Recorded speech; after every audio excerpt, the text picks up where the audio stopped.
in the bacon, in the bacon, fart, it's in the bacon, in the bacon, fart, all tastes like bacon, fart, and it all tastes like bacon, in the bacon, it's in the bacon, in the bacon, fart, it's in the bacon, in the bacon, fart, all tastes like bacon, and then you put all tastes like bacon, the mince. Why are you putting mince? Because then you've got the girth. That's what you're not getting.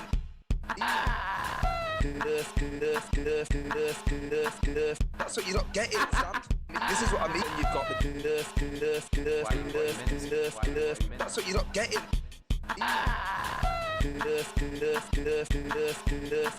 That's what you're not getting, Sam. This is what I mean. Hello, hello, hello, hello, hello, hello, hello. Hello again. How are we all doing?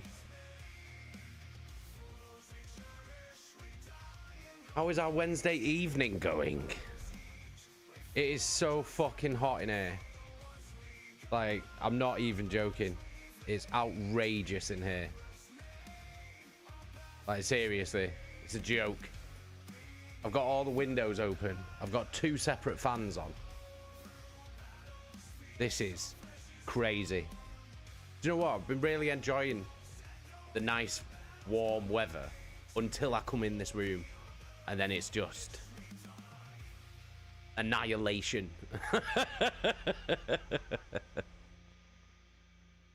So who've we got? Who've we got in? We've got Owen. We've got the Bro Pact. We've got Annihilate my tea, like, as quick as possible.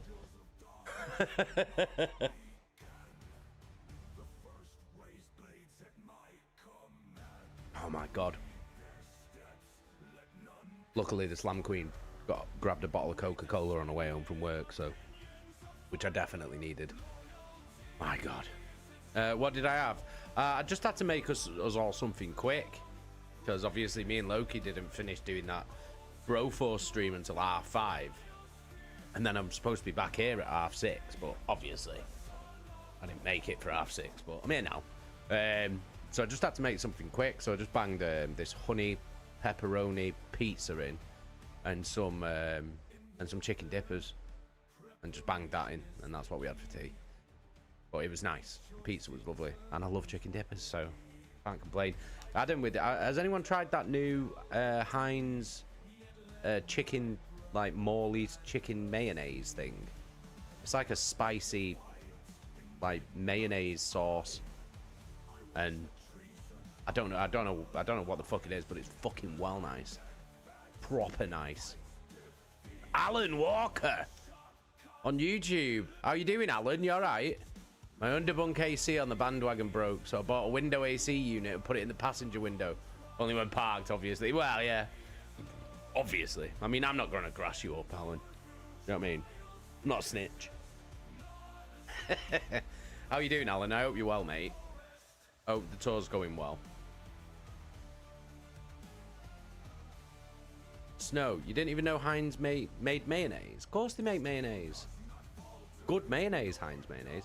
But yeah, no, they do this. It's like, it's not like, when I say chicken mayonnaise, it's not like mayonnaise made out of chicken. It's like, it's mayonnaise. It's like a mayonnaise, a spicy mayonnaise, specifically for fried chicken. It's proper fucking nice. Like a spicy mayonnaise. It's well nice. It's called Morley's. It's like Heinz in conjunction with, I'm assuming Morley's is a fucking fried chicken place. But yeah, it's well nice. Well nice.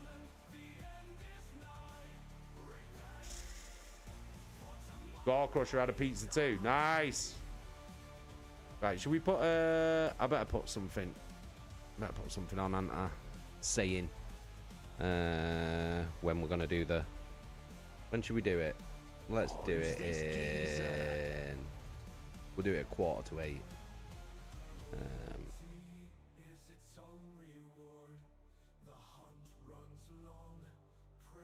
Okay. Space Marine give away at 8:45.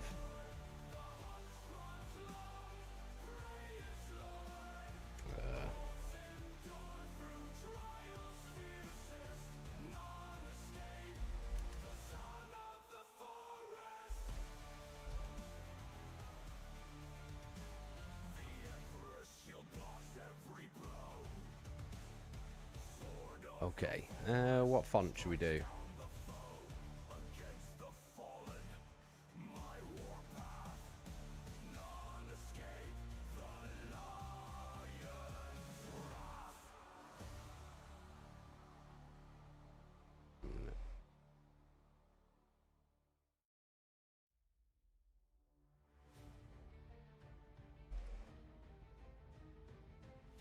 Let's just do that.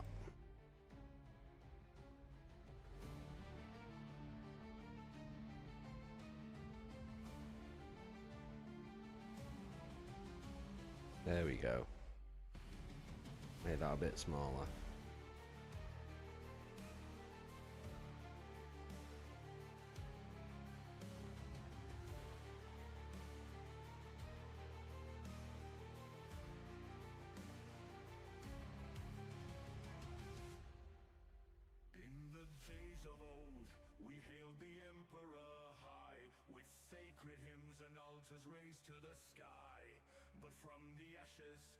There we go.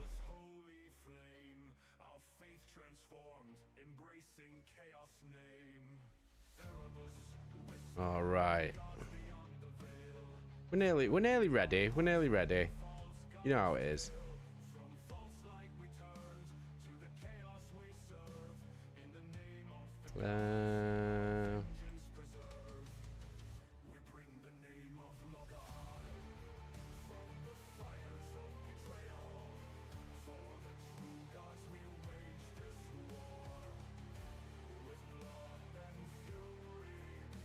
A little glow on it as well. And a little scroll.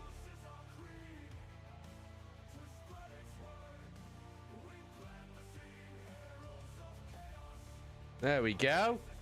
All right. There we go. There we go.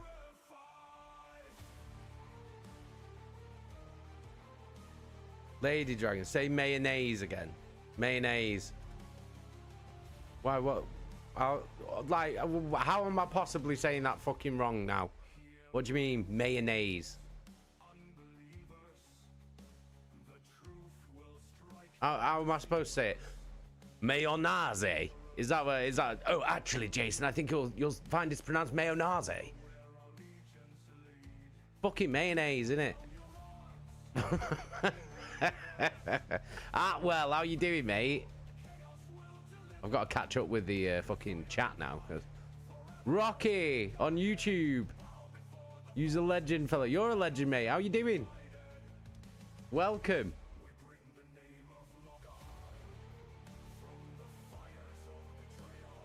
Ash, how you doing? At 8:45, so in 45 minutes. Yes, in 45 minutes. Because we're just gonna play marbles for 45 minutes before we do it. Yeah, 45 minutes from now. Oh shit, no, I didn't mean that to, oh fuck, I fucked it up again, haven't I? Why am I such an idiot? Why am I such an idiot? Right, 7:45 PM. There we go. I'll put UK time as well. 7:45. Yeah, I'm an idiot, Lady Dragon. Thank you for reminding me of my stupidity.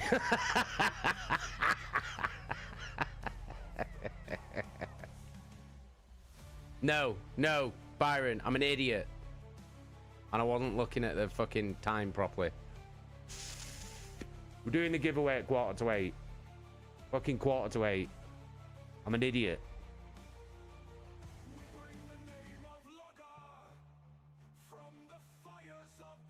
Lady Dragon, chill your beans. You're not saying it wrong. You just said it loads. Because, well, I don't. There isn't another word for it, is there? I can't like. I can't extend my vocabulary on simile words for mayonnaise. Owen stinks like an alky today. Nice. I mean, I'm not surprised. No, I don't mean like that. I'm not surprised. I mean the heat. I mean the fucking heat. I don't mean, oh, I'm not surprised you smell like an alky. Fucking hell. I mean, It's fucking roasting, so I'm not surprised. Like, for fuck's sake. Hey, Jacker, how you doing? Jesus Christ. Denmark, how you doing? Nice to see you, Denmark. Yeah, Rocky, I'm doing fantastic, mate. Thank you so much.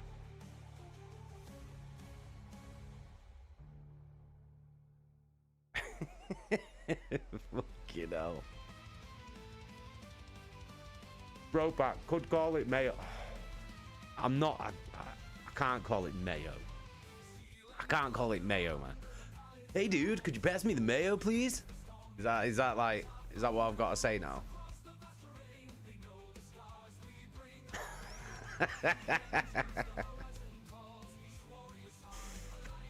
Oh, cheers, Jake. No, I didn't mean it like that. Fucking hell. Like, I meant because it's fucking roasting today.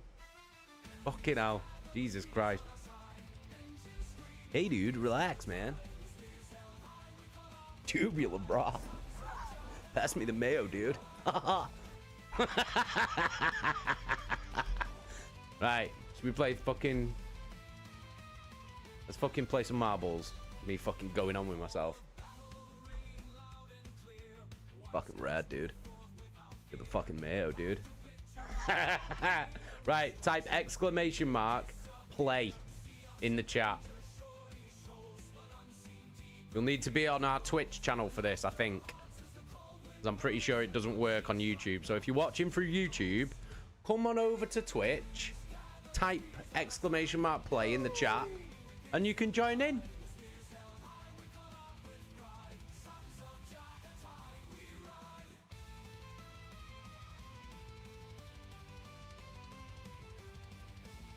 You can join in with us. All is groovy, Denmark.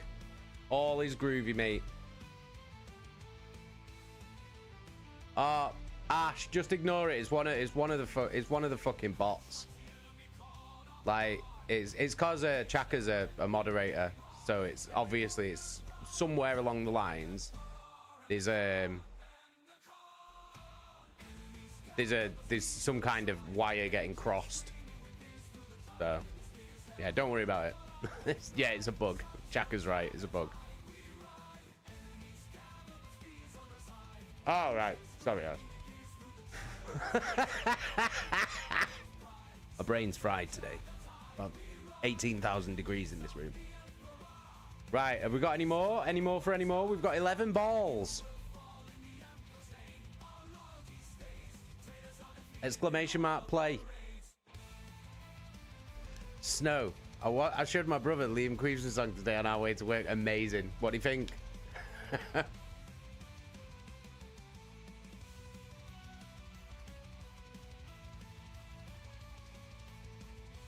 We got 12. We've got 12. Any more for any more?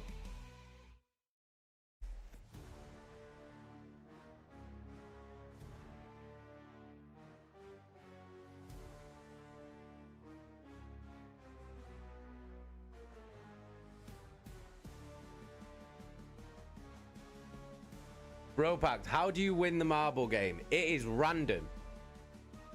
It's random. You just get a marble and they just roll down the track, and a random one will win. Whichever one wins, wins. Like, that's literally how it is. 6 pairs of testicles. Can you hang them outside? Do you know what? Like, sometimes when you read the chat, like, you know, when there's like different conversations going on, sometimes they match up. Bropact, as long as you're not me. Snow. Snow, I fall off all the time as well.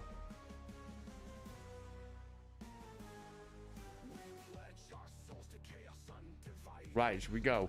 Should we go? I think Martin's getting out of the car. Martin's getting out of the car. But we'll probably be, well, this one will probably be done by the time Martin gets back. Rocky, can't lie, brother. Glad to hear you're doing well. Much love, bro. Oh, thanks, Rocky. I really appreciate that, dude. Thank you so much. I'm glad all good with you as well, mate. Thank you. Right, here we go. We're off. We are fucking off. Let's go. Let's go, let's go, let's go, let's go. Here they go. Down the U-bend. As the balls circle round the anal cavity. Lady Dragon is in the lead. Been taken over by Nosset. Here we go. Oh, Nosset's out straight away. Nosset and Lady Dragon's out. Oh, Martin's in. Martin's in, Martin's in, Martin's in. Fucking hell, Martin, you sneaked in there, didn't you?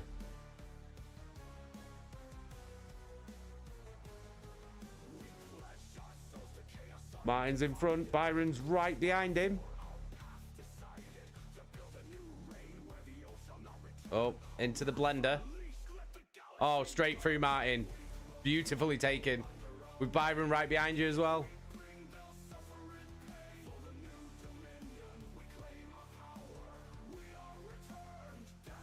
Here we go, here we go, here we go. Martin's steaming ahead here. Byron's not letting you go, though. Right behind you, right up your ass. Oh, Martin, Martin, Martin, Martin. Got shafted there, lad. Oh, there's me. There's me. Oh, give us a win. Give us a win. Oh, Byron. That's deep, that. That's deep, that, Byron. You could have let me win. Could have let me win. I'm out here sweating to death. Fighting for my life out here. Byron takes first place. Dinmock second. Martin third. Snow fourth. Hey, Snow, you made it. You didn't fall off. Jenkins fifth. Me sixth.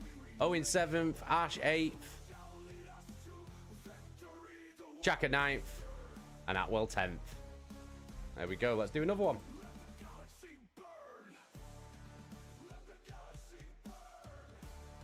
Right. Let's go again. Exclamation mark play in the Twitch chat.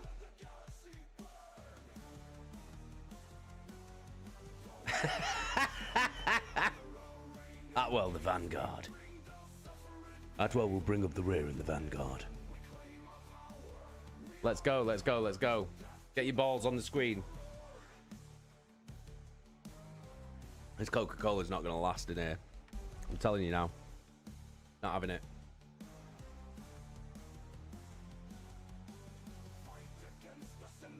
Any more for any more? We've got 12 on the board. 6 even pairs of Tezzers.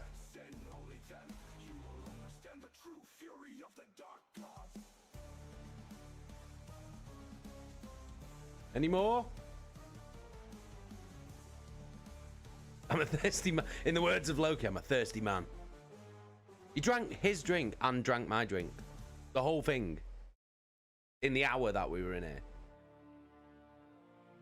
Drank my Vimto. I shall never forgive you for this, my son. Are we getting any more? Any more balls? We've got 20 people watching. Get your balls on. Hey, Fake Bark, how you doing? Get a marble on the screen, Fake Bark. Come on. We got 14. We got 20 viewers. We got 14. Let's get some more marbles. Owen, from what you've been saying, you keep your balls in, man. From the smells that are coming off you today, according to yourself. That wasn't me that said that. That was you.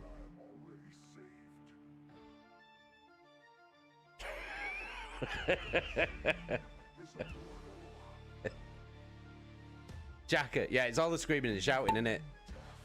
And and obviously the fact that he's very handsome as well. I mean, he's always that like. But right, here we go, and they're off. The balls have been set loose.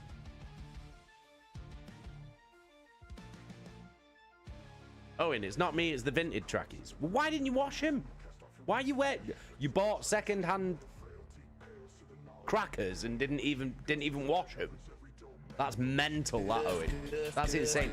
Steph Beachy with the 10-month sub. Massive love, Steph. How you doing?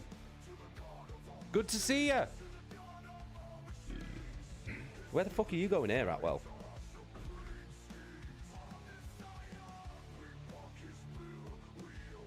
Owen, I watched them 3 times in a row before I wore them, but it's just stuck clinging on for dear life. That's grim, that. That's when you know whoever wore that before. Woo! Absolute reeker.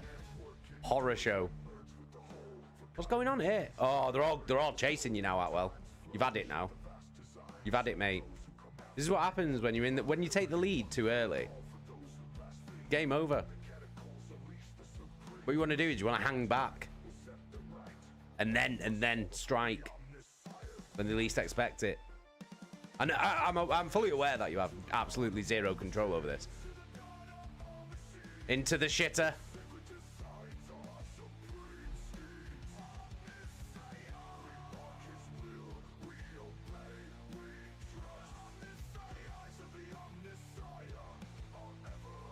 How are you getting on, Steph?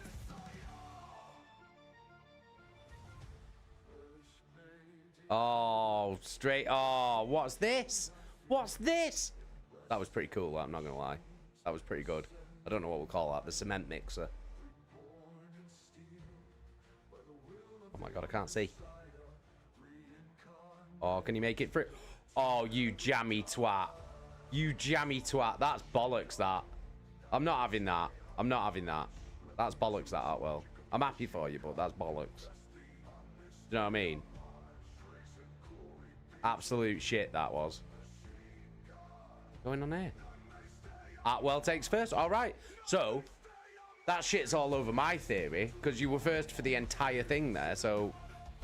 Atwell first, Bropack second, Dimmock third, Chaka fourth, Fakeback fifth, Martin sixth, me seventh, Helly eighth. How you doing, Helly? Jenkins ninth.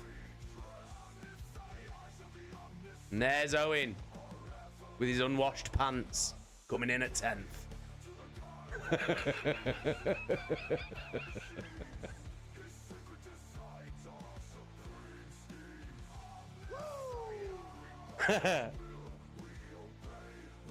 Yeah, welcome back, Steph. Right. Get your balls on the screen. Exclamation mark play. Let's go. Let's go. Dirtiest player in the game. The kiss stealing. Wheeling dealing. Jet plane flying. Rolex wearing. Atwell. He's having a hard time holding these gators down.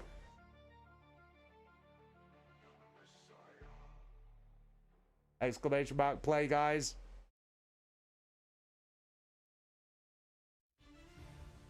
You're right, Fakebar. This is a very pastel course that we've got going on here. We've got 12 balls. Can we get more? We've got 19 viewers. We got 13 balls. That means we've got 6 of you ballless on the screen. 14 balls. 15 balls. Come on now. Get him in. Get him in. We've only got 4 people watching who haven't got a ball. And not a ball between yous.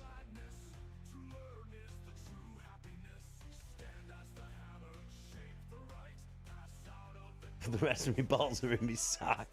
What do you mean, the rest of them? How many have you got?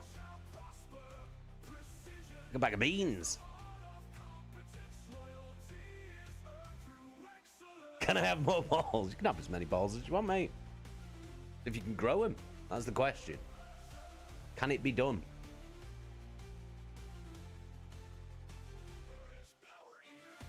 Right, I've got to start. An odd number of Tezzers. So someone's either got 1 less Tezzer than normal or 1 more than a regular set of Tezzers. Here we go, and they're off.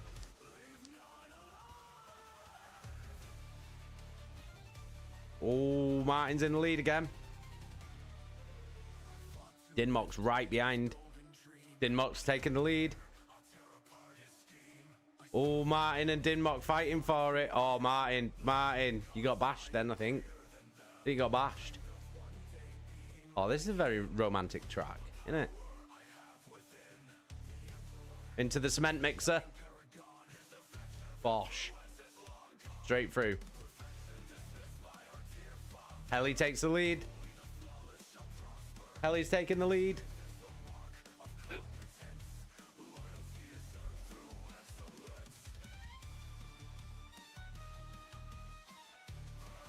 You know them bits with the little bumps on there that you just went over? They remind me of like the floor tiles in secondary school. Oh, I think Gore Crush is in the lead now, yep.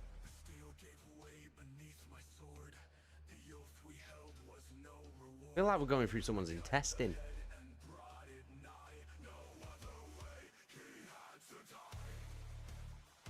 Oh, straight down.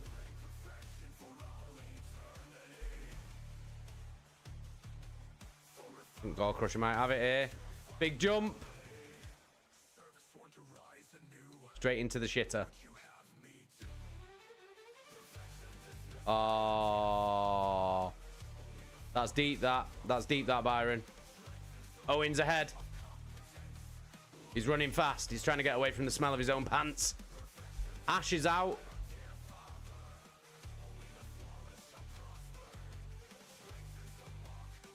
I think Owen might have this. Oh, how far left have we got? Oh, we've still got quite a way yet. Oh, Owen. Owen, you've blown it. Byron's blown it as well. Oh, everyone's blowing it. Oh, he's done it. He's done it. He's done it. He's done it. He's done it. Martin's out.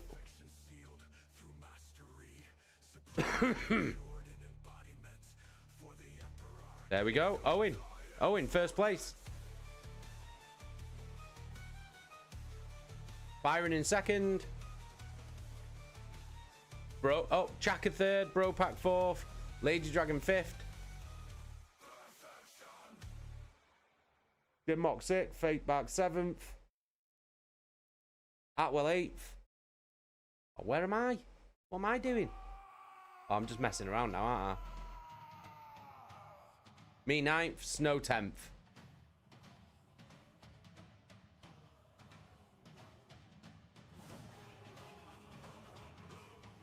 Well played, Owen. Here comes Nosset. Oh, can he make it? The fire's coming, Nosset. There we go. He made it. All right, let's do another one. Speeding through these today. Yeah, Chucky, your name's green because you're a mod. So it marks you out.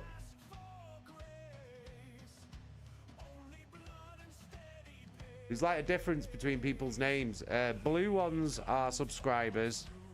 Mine is orange. I think unsubscribed people, just viewers, are white. And moderators are green. Right, let's do another one. Exclamation mark, play.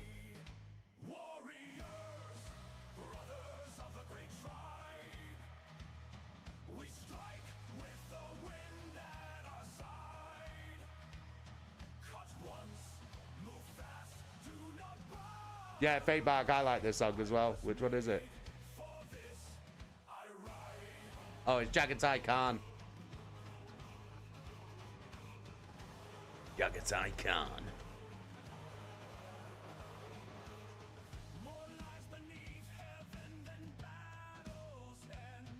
Right, we got 13. We got 21 people watching. Can we get some more balls on the screen? All you gotta do, type exclamation mark, play in the chat. That's it. That's all you gotta do.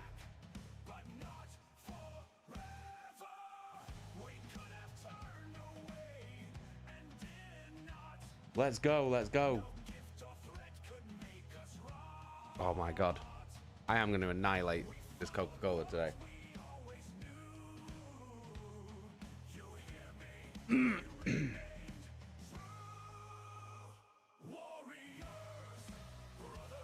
There we go, we got 14.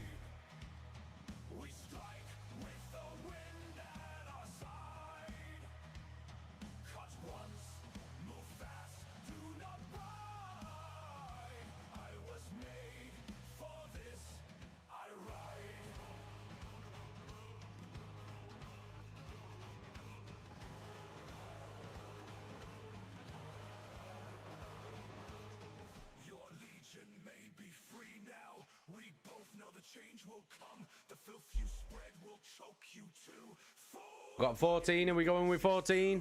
Can we get any more?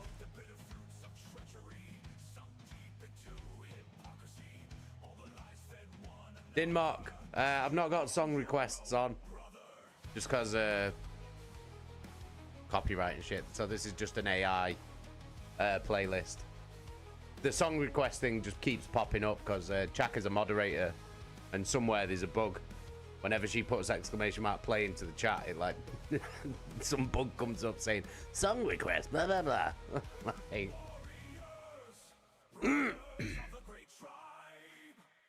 right, we're going with 14. Let's go.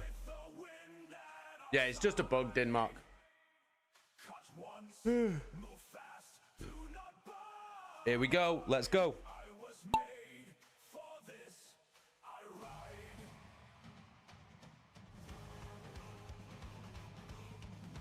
There they go. Chaka's in front.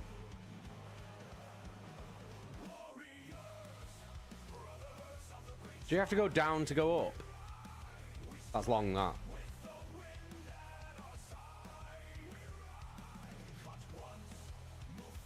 Think Steph's ahead. Steph's in the lead. Byron's chasing. Well, what's this? A sand pit? Or is that a piece of cheese? I can't tell. The cheese pit. Slowed down by the cheese pit.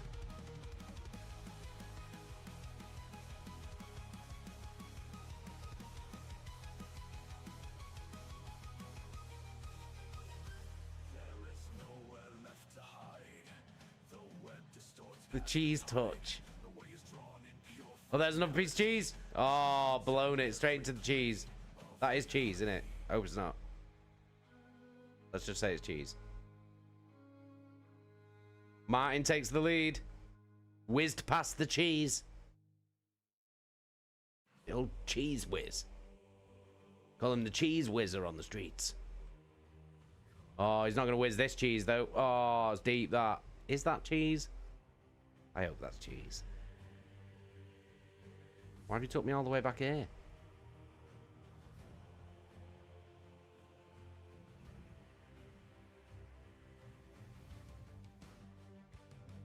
There we go. Martin's in the lead.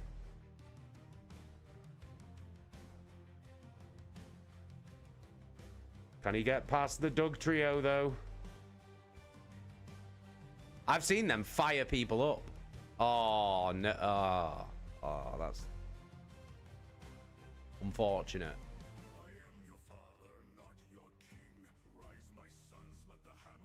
Martin, you're well ahead here, mate.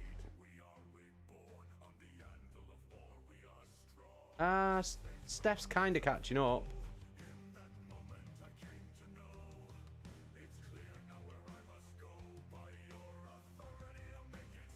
Oh, I've just realised what this track looks like. Looks like a slug, doesn't it? Do you know what I mean? Oh, straight through again. That's bollocks, that.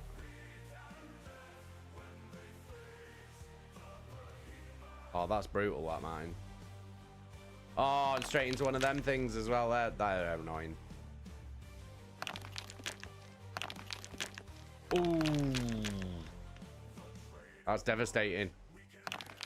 Blown it for all of you there. Lady Dragon just... Oh, Lady Dragon just smashed into him and sent him rolling. A lot closer now, though. Oh, I think Martin's still going to take it, though. Yeah. Martin first, me second, Lady Dragon third, Byron fourth, Steph fifth, Chaka sixth, Snow 7th, Ellie 8th, Ash 9th, Atwell 10th. Here comes Dinmock and Fake Bark.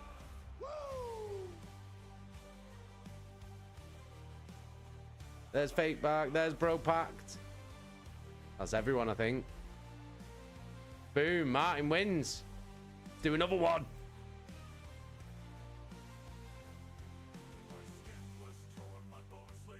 Exclamation mark play. Let's go, let's go, let's go.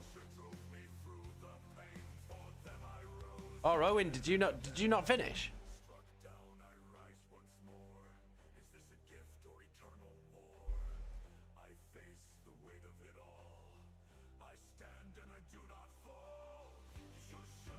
Got 11 marbles, 12 marbles. Get some more. Yeah, you must have fell off. Oh, he got stuck in the cheese and didn't finish. Hate it when that happens. We've got 12 marbles. Let's get some more. 13 marbles.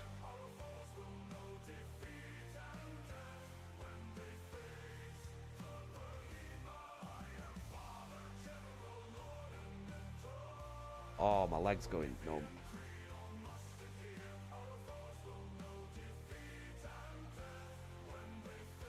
We got 14. Should we go with 14? We've got 18 people watching. All right, I'm going to press play. You got 5 seconds to type exclamation mark play in the chat.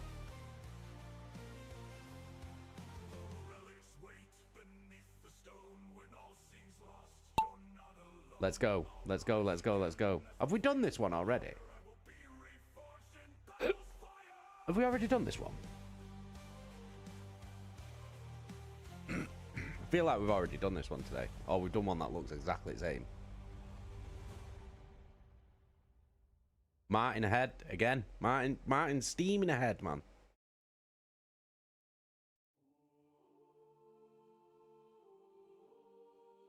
Oh, Atwell's took the lead. Martin's took the lead again. Oh, these little pins are brutal, aren't they? He's made it through. Straight down the middle one.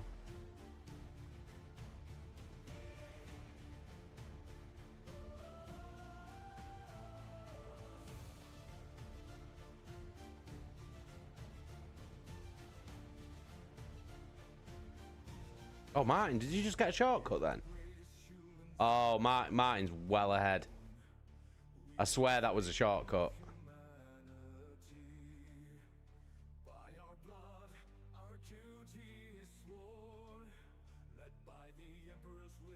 That's outrageous, that. Martin flying ahead there. Oh, straight through the pins as well. Outrageous. The dusty danglers will get you, though. Not too bad, though. Not too bad. Oh. Can he make it through? Yeah, he's made it through.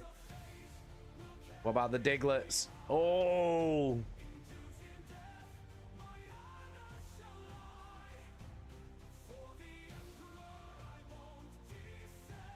Ooh.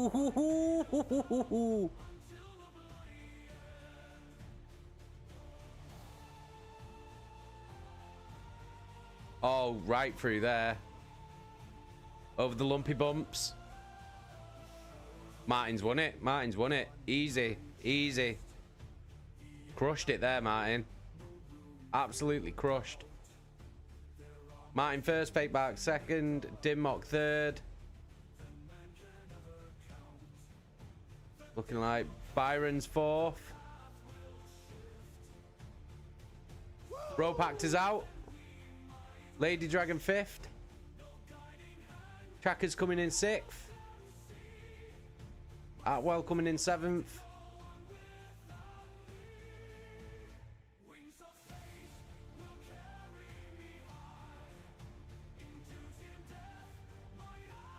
Hey Jake, how you doing?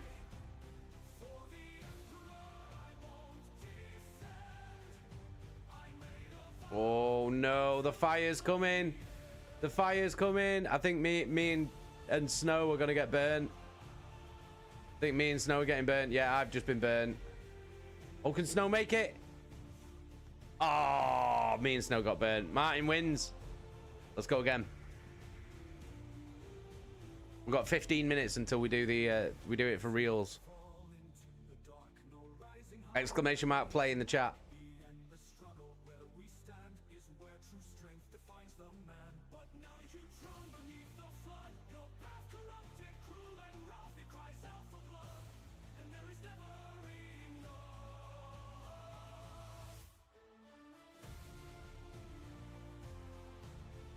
How many we got? 14. We've got 17 people watching. See if we can get another 3 marbles.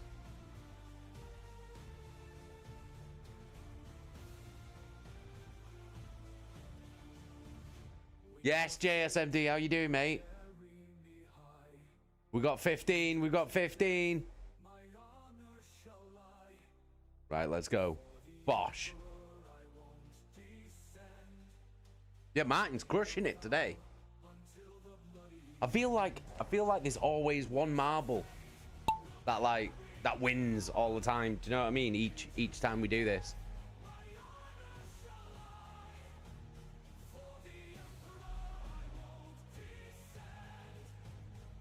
Ooh, JSMD's getting a new phone. You dropped it. That's deep, that.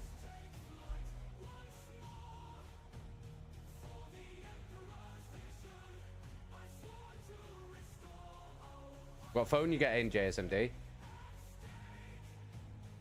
Ooh, snow's ahead.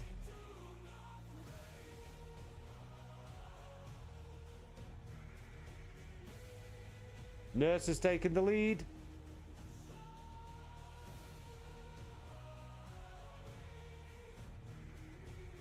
Oh, Nurse is out. Nurse is out. Fake Bark's in the lead. Can Fake Bark make it?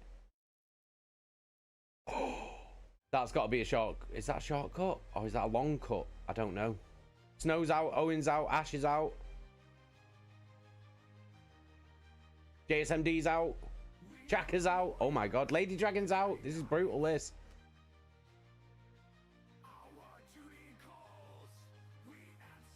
Savage, this.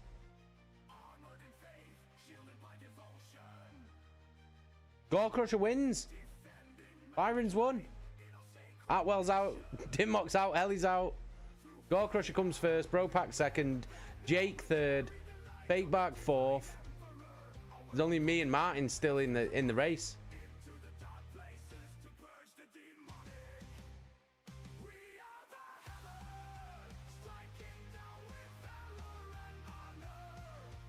Oh! Me fifth. Martin went out as well. Oh my god, everyone went out. That's crazy. Let's go again.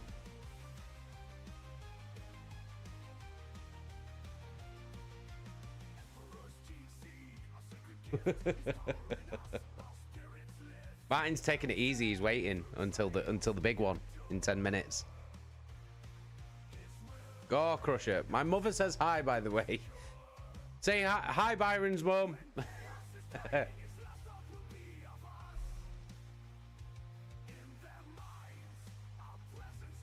Get your mum to play marbles with us, Byron. Right, we got 13 balls. Exclamation mark play in the chat. Black Moon, how you doing? Nosset. Jeski. How you all doing? We got 18, 19. Here we go. Now we're talking. Fucking hell. Now we're talking. We've got an odd number of Tezzers on the screen, though. We need one more. We got 19 balls. We got 20 viewers. Viewer number 20.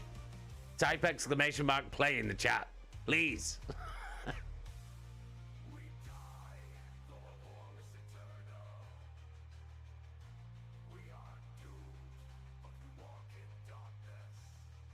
Right, we're gonna press play so we can get some games in, because we've only got 9 minutes.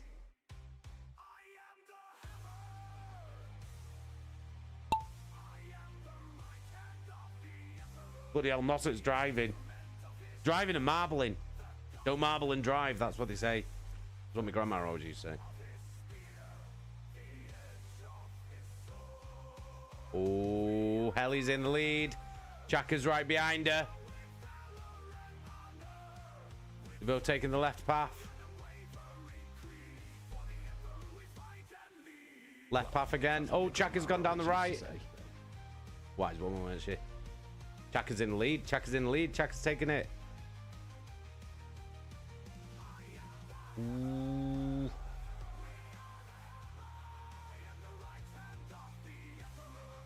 Chaka's in the lead. Chaka's got the lead here. Here we go. We're going towards the bullseye. Bosh. That's so sick. Chaka first. Helly second. Oh no, hang on. Oh no, no. It's who's closest to the middle. Ah. It's whoever's closest to the middle on this one. So Bropact wins. Bropact wins. Martin second. Chaka third. Atwell fourth. Lady Dragon fifth. Me sixth. Black Moon seventh. Snow eighth. There we go. Look at that. Oh, and how did you not finish?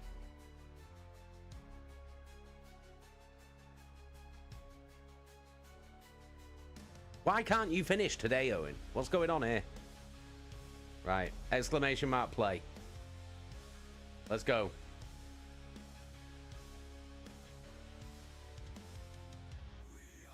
Does that say 666 players right now? Is that what that means? Let's go, let's go. Get them on. Get your balls on.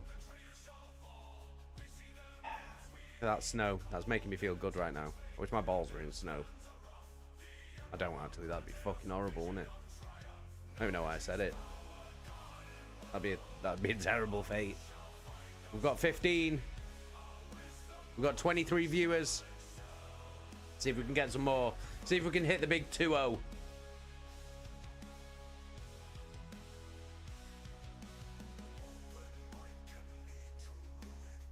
We've got 18 balls.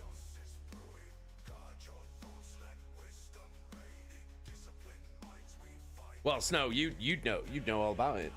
King Snow. You know what I mean? Nossett's parked. He's parked up for it. We've got 18 balls. We've got 23 viewers. Let's see if we can hit the big 20.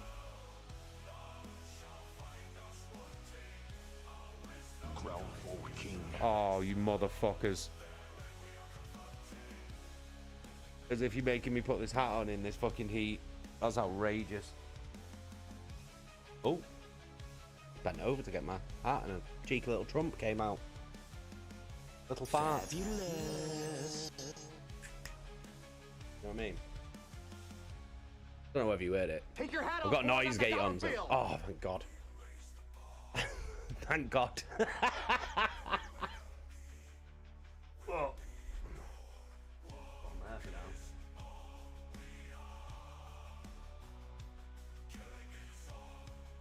Hey, Wash, how you doing? We got 19. We got 19. Can we get 20? We got 25 viewers. Exclamation mark play in the chat. We only need one more of you and we got 20 balls. Jesus Christ. Never trust a fart. DT. I was going to say DTF then. Don't trust farts, but that doesn't mean don't trust farts, does it? It means something else. Paul Queechy. Oh my God. Paul Queechy. Right, let's press play. Let's press start. We'll try and get 20 on the next one. Sweet Jesus. I've got all the windows open in here. I've got 2 fans on. Well, 3 if you include the fan under the laptop as well. It's outrageous. Here we go. Here we go. Oh, it's these ones again. You're going to have to go down and then you're going to have to go up. Piss and shit. Good job I have this noise gate on the microphone. Because I do love a good trumping. I'm always farting, if I'm being honest. But you'll never hear them because of the noise gate. The fart gate, I call it.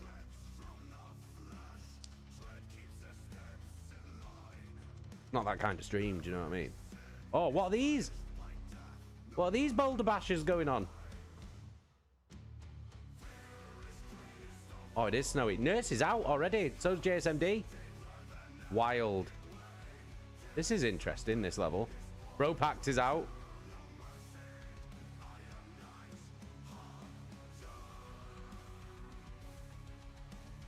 Jack is out. I'm out.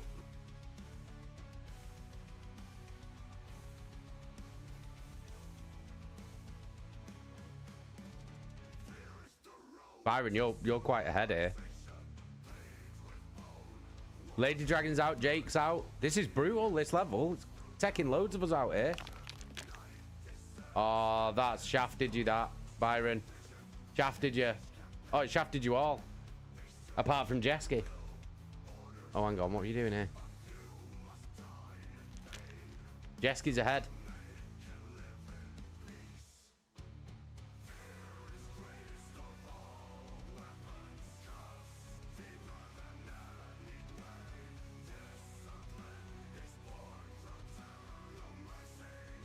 Oh, is that... Oh, she went straight round the rock. Not the rock. If you smell... Helly's out.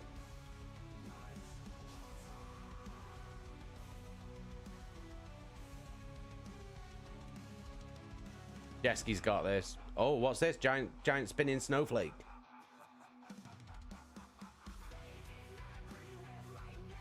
Oh, that has shafted you there. Oh, no. Oh, yeah. Yeah, no, you've blown it. You've blown it, Jesky. It was all for naught. Nosset's out. Gore Crusher's out. Owen's out. Who's left? There's only 8 of yous left. Took that pretty well. You're not getting around these, though. All right, maybe you are. What's going on here? What's this? What's this shit? Jesky's just fucking matrixing it round the fucking... round the rock. Round the Dwayne Johnson. Jesky comes in first. Well done, Jesky. Well played. Who's coming in next? I think it's... might be Ash.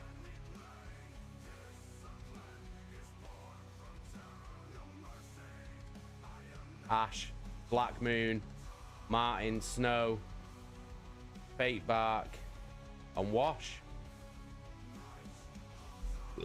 All right. Right.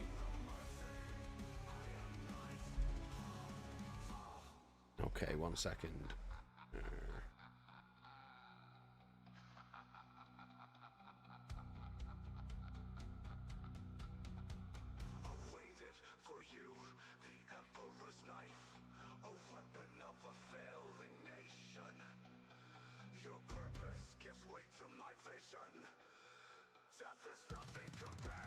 Okay, so I have changed the chat to subscribers only mode because we're going to do the big one. So it's a random track and we're going to do it for this geezer. There he is. What's he called? Robo Pegson. So whoever wins this one, it's in subscribers only mode, so you got to be subscribed to win. But whoever wins this, wins this race, wins this Space Marine that we built and painted on stream. I am going to put some lights on because it's starting to get a bit dark in here now.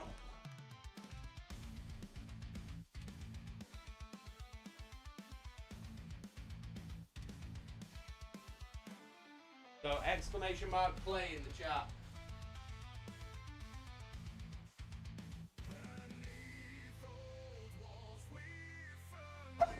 Oh my god. Exclamation mark play in the chat if you want to be in. This is it. This is the big one. This is the big one.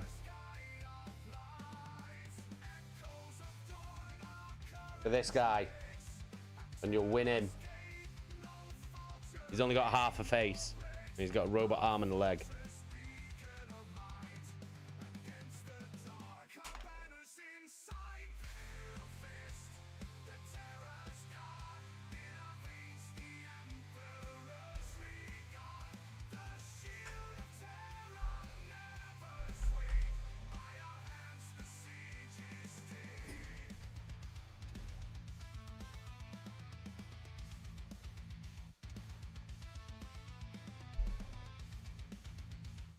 How many have we got? We've got 19 balls. If you're a subscriber, exclamation mark play. Now is the time. I'll give you a couple of minutes.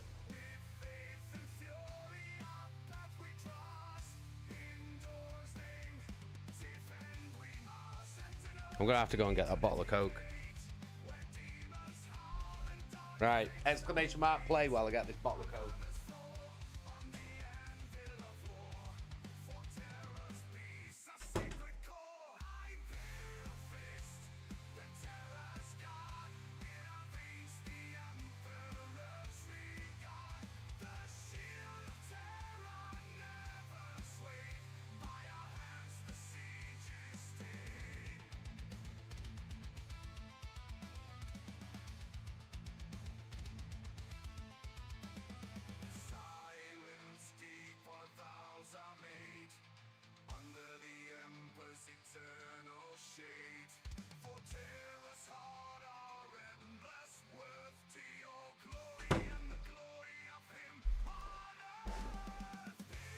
Bloody hell. Right. Gone in there. Scarlett's been vomiting into a bowl. She gets these like migraines. So she's just been throwing up all over the place. Well, that's lovely. She's alright though. She's alright. Migraines, isn't it? What happens? Yeah, she's fine. She's fine. She's fine. She's just been throwing up, like. Yeah, she's alright. Just happens. She gets migraines, so not really too much you can do about it. You just got to try and manage it. That's all.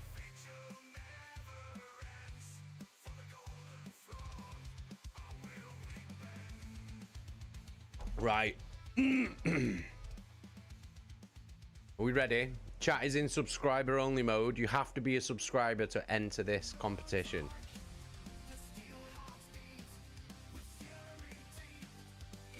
I'll give you 1 more minute. We've got 19 balls on. If we've got any more subscribers watching,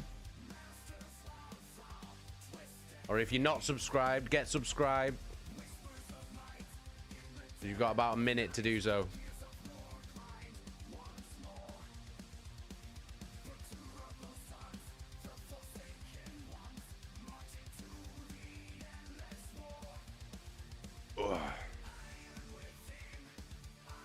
Hey, Clunge, how you doing?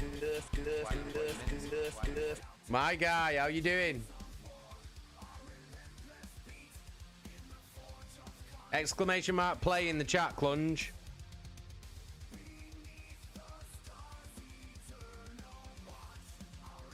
Get it in there, lad. Thank you so much for the resub, Clunge. 8-month resub, amazing.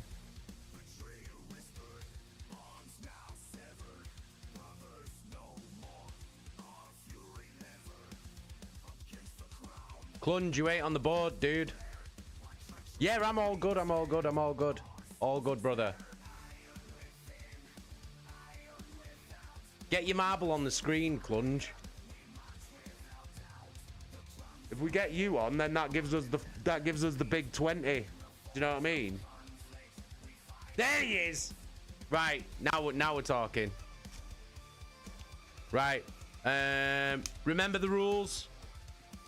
If you have won before and you do win, gift it to somebody who hasn't won, a subscriber who hasn't won. That's the rules. All right. Are we ready? Let's fucking do it. Oh, I can't join, can I? Right, I don't want to join. 3, 2, 1. 10 big pairs of Tezzers. Away they go. Let's go. This is it, the big one.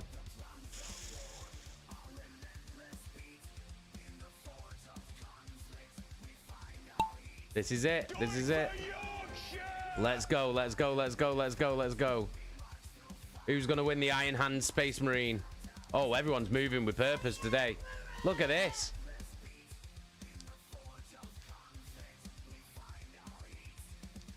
Here we go.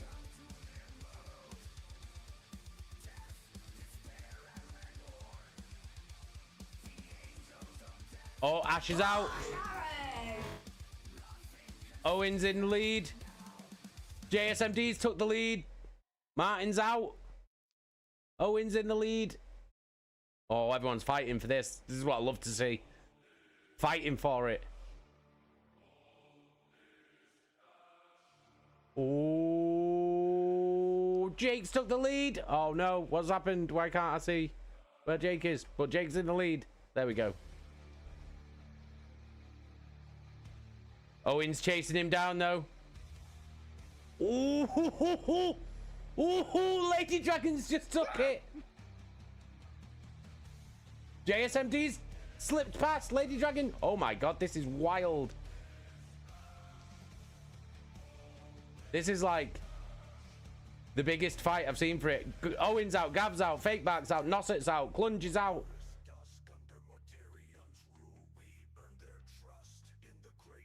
Jake and Byron fighting for it here. Byron's ahead. Just by a little bit though. This is intense. This is the most tense one we've had so far. Fabulous. Ooh, might have slowed you down there. Might have slowed you down there. Jeski's picking up speed behind you. Jeski's took the lead. Neck and neck. Jeski's got it. Jeski's got it. Jeski, congratulations. Whoa, well fought though there. Everyone was fighting for that. Well done. Congratulations, Jeski. That was an absolute battle, that. Byron, JSMD, and Jake were fighting for it the whole way through. And then Jeski just came swinging in right at the end. Amazing. That was sick. That was sick. Congratulations, Jeski. Jeski, send me a message, a direct message on the Discord, and I'll get you details. And then we'll send little Robo Pegson over to you. We'll get him over to you. He's got a new home. Amazing. Congratulations, Jeski. Big round of applause for Jeski. Yeah. All right, I'm going to change chat back to...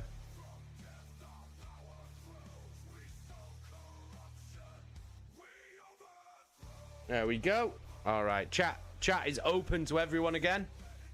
Amazing. Amazing. Well done. Big congratulations to Jeski for winning Robo Pegson, the Iron Hands Space Marine. Owen, you had a fucking horror show today. Smelly pants. A marble that just wanted to die. What was fucking going on with you today, Owen? That was outrageous. Well, that last one, that was amazing. That race was amazing. Everyone was proper fighting for it. It was great.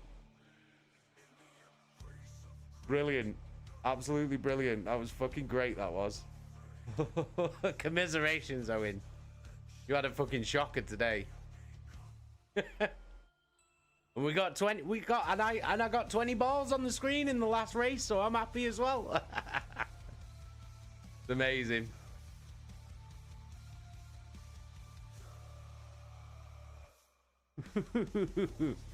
Right, okay, let's do this.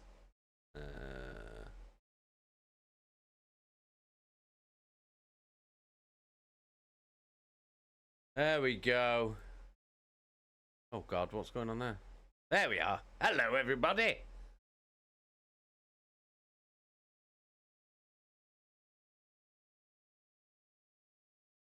The more balls, the merrier. That's what my grandma always used to say. You know what I mean? Oh dear. Right, let me close this down.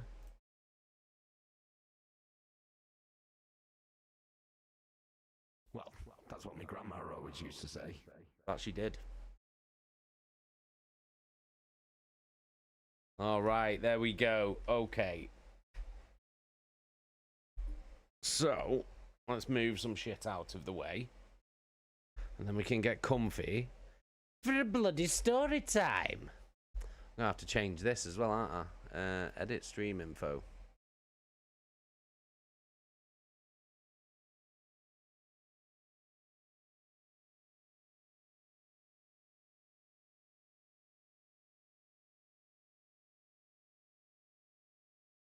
Don't need to. I already put it on, didn't I? I already put it on, mate. Oh, good. Don't worry about it. Chaka, that stash is epic. Slam King is well funny, innit? Gonna grow the Hollywood Hulk Hogan, I think. You know what I mean? Started off by accident, and then I was like, do you know what? Bollocks to it. I never grow a mustache. I'm gonna go for the mustache. Yeah, Nurse, that was an intense race. That was good. That was good. That.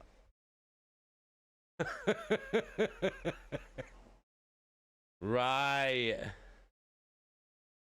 I better change this music, ain't I?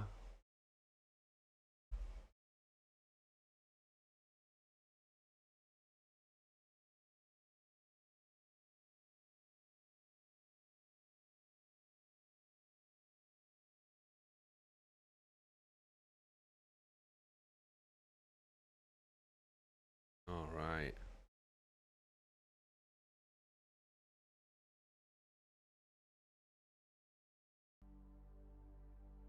Music. Let me know if it's too loud, if it's too quiet.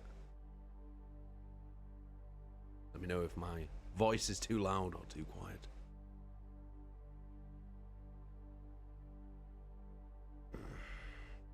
Oh God. That entire bottle of Coke's getting done in tonight, I think.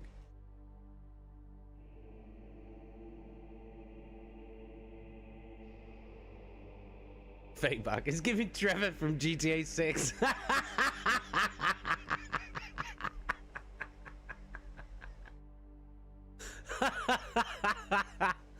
Fucking hell.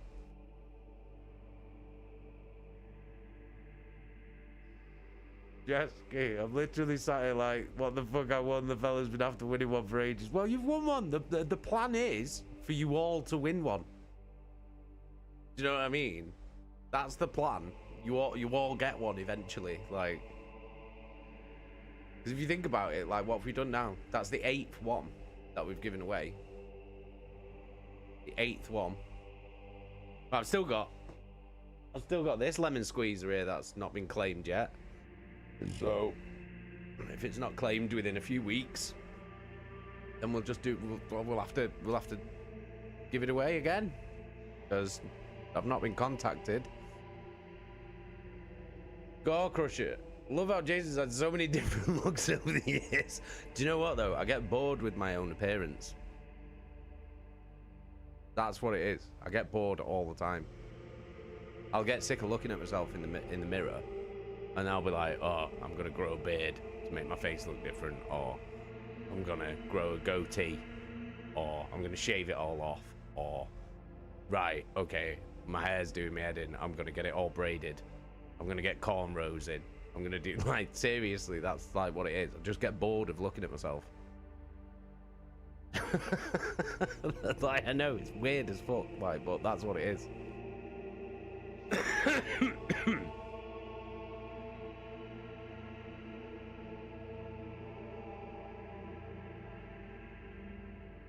The Hoonatic battered you all. You need more of you for the Hoonatic, I think. I think the Hoonatic's a bad one. What happens when we cycle back around when there isn't anyone left that hasn't won? We'll start again. We'll start again. Or we'll figure something new out. We'll do something. You know what I mean? We'll do something like that.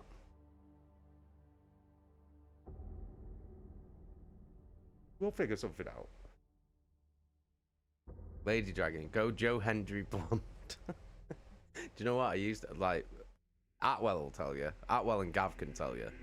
Like, in school, like, I had my hair dyed so many different colours. I had it bright red, I had it bleached blonde, I had it pink, I had it purple, I had it blue, I had it green. Seriously. I had it black. Mental. Gore Crusher, would you ever chop off your hair, Jay? Don't know. Depends. Like, I doubt it. Because I like having long hair. So, I doubt it now. But maybe. I don't know. It depends. Again, depends. Maybe one day I'll wake up and be fucking sick to death of it. And then I'll cut it off. I don't know. Like, I don't know. Is the honest answer. Bro packed his hair for me, to be honest. I have to change the style every few months, or I hate it. I'm like that with my facial hair, or the style that I'll have my long hair in. Like, sometimes I'll have it braided, sometimes I'll have it man bun, sometimes I'll have it in cornrows. Like, do you know what I mean? It just depends on what I want. Like, sometimes I'll have it plaited, like fucking Snoop Dogg.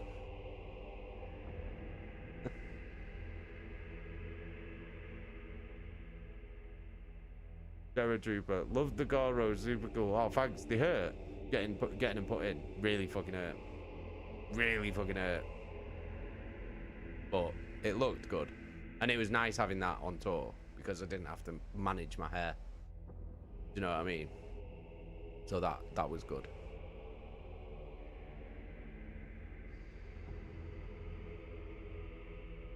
No, I got my hair trimmed once in 8 years and I never change it. I very rarely get my hair trimmed.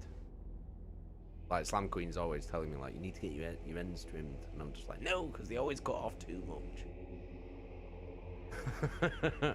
Well, yeah, still got our prom pics. Yeah. Did you stick them in the Discord? Sure, you stuck them in the Discord. Stick them in the Discord again in photo dump so everyone can see. You'll be able to see me, Atwell, Gav, and Brad in those photos. Oh, and I believe in Jace Hendry.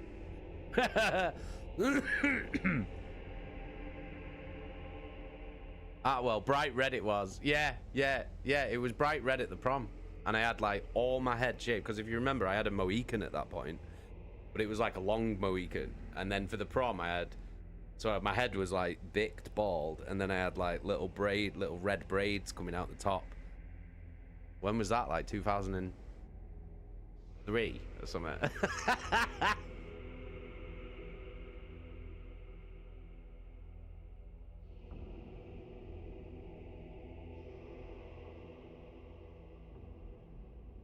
Terror Trooper. First time I saw him live, he had like a 10mm cut. Oh, did I have a totally bald head? That was well early on that. That was like first album. I had a totally bald head.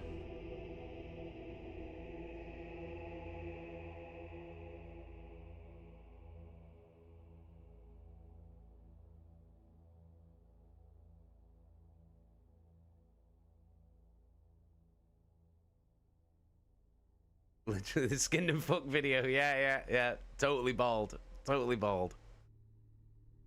Bloody hell. Well, yeah, 03 it was. Fucking hell, that's wild. Bloody hell. Gore Crusher J, what was your favourite song or album you did vocals on?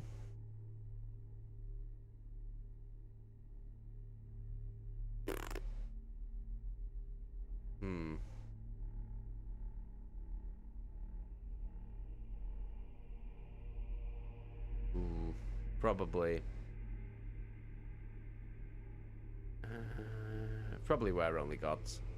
I think. Where Only Gods May Tread. I think.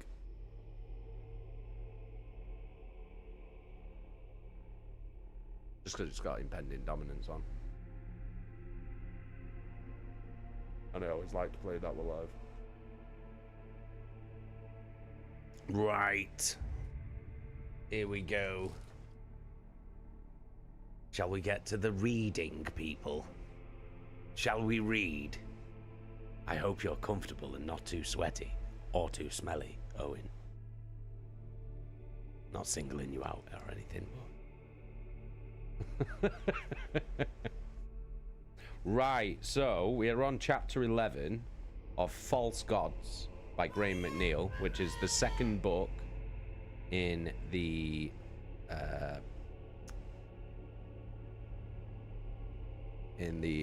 Horus Heresy.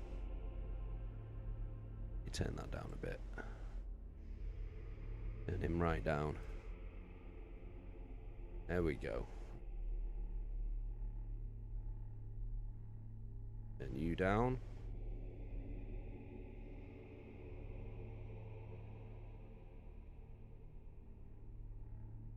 Okay, right, I think we're good. What page is it again? We are on page 205. So, just a little quick recap of where we're up to. Horus is dying. And he's on his deathbed, basically, in the infirmary. And his personal remembrancer, what was she called now? Oh, Miss Vivar.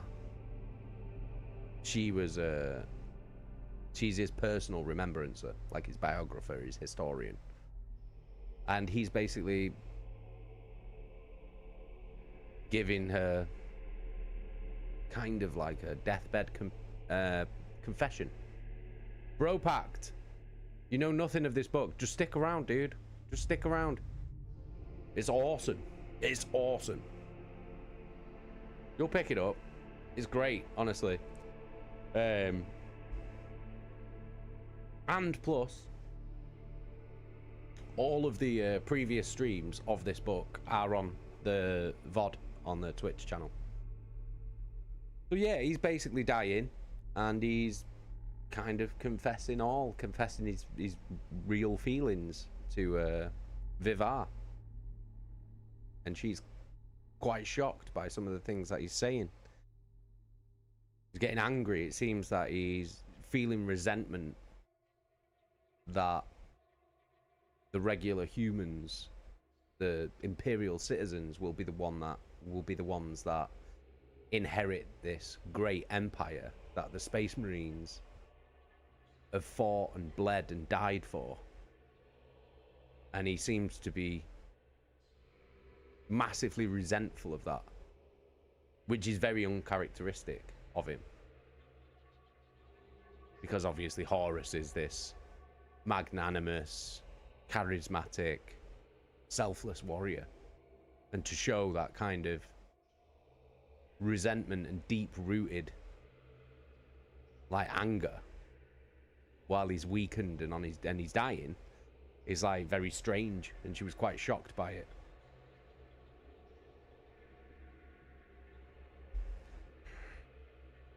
So let's pick up. That's where we left off. So we'll see where chapter 11 takes us. Chapter 11. Answers. A Devil's Bargain. Anathema. The Thunderhawk's armoured flanks were not as sleek as those of a Stormbird, but it was functional and would take them back to Davin's moon more swiftly than the bigger craft. Tech servitors and Mechanicum flight crew prepped it for launch, and Loken willed them to hurry.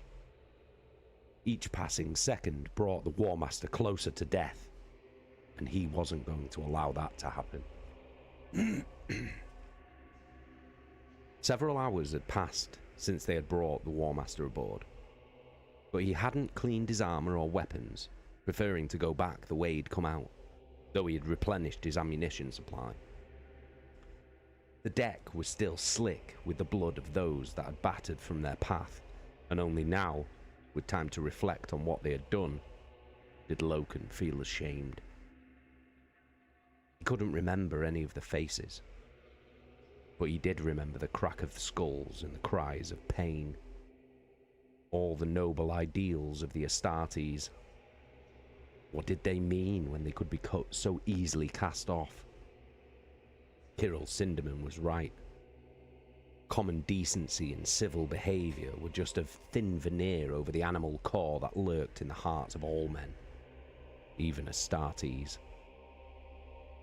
If the mores of civilized behaviour could so easily be forgotten, what else might be betrayed with impunity in difficult circumstances? Looking around the deck, Loken could sense a barely perceptible difference. Though hammers still beat, hatches still banged, and gurneys laden with ordnance curled around the deck spaces, there was a subdued atmosphere to the embarkation deck, as though the memory of what had happened still lingered on the air. The blast doors of the deck were shut tight, but Loken could still hear the muffled chants and the songs of the crowds gathered outside. Hundreds of people maintained a candlelit vigil in the wide corridors surrounding the embarkation deck and filled the observation bays. Perhaps 300 watched him from the windowed gantry above. They carried offerings and votive papers inscribed with pleas for the War Master's survival, random scribbles and outpourings of feelings. Quite who these entreaties were directed at was a mystery, but it seemed to give people a purpose, and Loken could appreciate the value of purpose in these dark hours. The men of Locaster Squad were already on board, though their journey to the embarkation deck had nearly sparked a stampede of terrified people, the memory of the last time the Astartes had marched through them still fresh and bloody. Torgadon and Vipus performed the last pre-launch checks on their men, and all that remained for him to do was to give the word. He heard footsteps behind him, and turned to see the armoured figure of Tybalt Mar, captain of the 18th Company, approaching him. Sometimes known as the Either, due to his uncanny resemblance to Verulam Moy, who'd been known as the Or. He was cast so firmly in the image of the War Master that Loken's breath caught in his throat. He bowed as his fellow captain approached. "Captain Loken," said Mar, returning the bow. "Might I have a word?" "Of course, Tybalt," he said. "I'm sorry about Verulam. He was a brave man." Mar nodded curtly, and Loken could only imagine the pain he must be going through. Loken had grieved for fallen brothers before, but Moy and Mar had been inseparable, enjoying a symbiotic relationship not unlike identical twins. As friends and brothers, they had fought best as a pair, but once again, Moy had been lucky enough to gain a place in the spear tip, and Mar had not. This time, Moy had paid for that luck with his life. "Thank you, Captain Loken. I appreciate the sentiment," replied Mar. "Was there something you wanted, Tybalt?" "You returning to the moon?" asked Mar. And Loken knew exactly why Mar was here. He nodded. "We are. There may be something there that will help the War Master. And if there is, we will find it." "Is it in the place where Verulam died?" "Yes," said Loken. "I think so." "Could you use another sword arm? I want to see where it happened." Loken saw the aching grief in Mar's eyes and said, "Of course we could." Mar nodded his thanks, and they marched up the assault ramp as the Thunderhawk's engines powered up with the shrieking of a banshee's wail.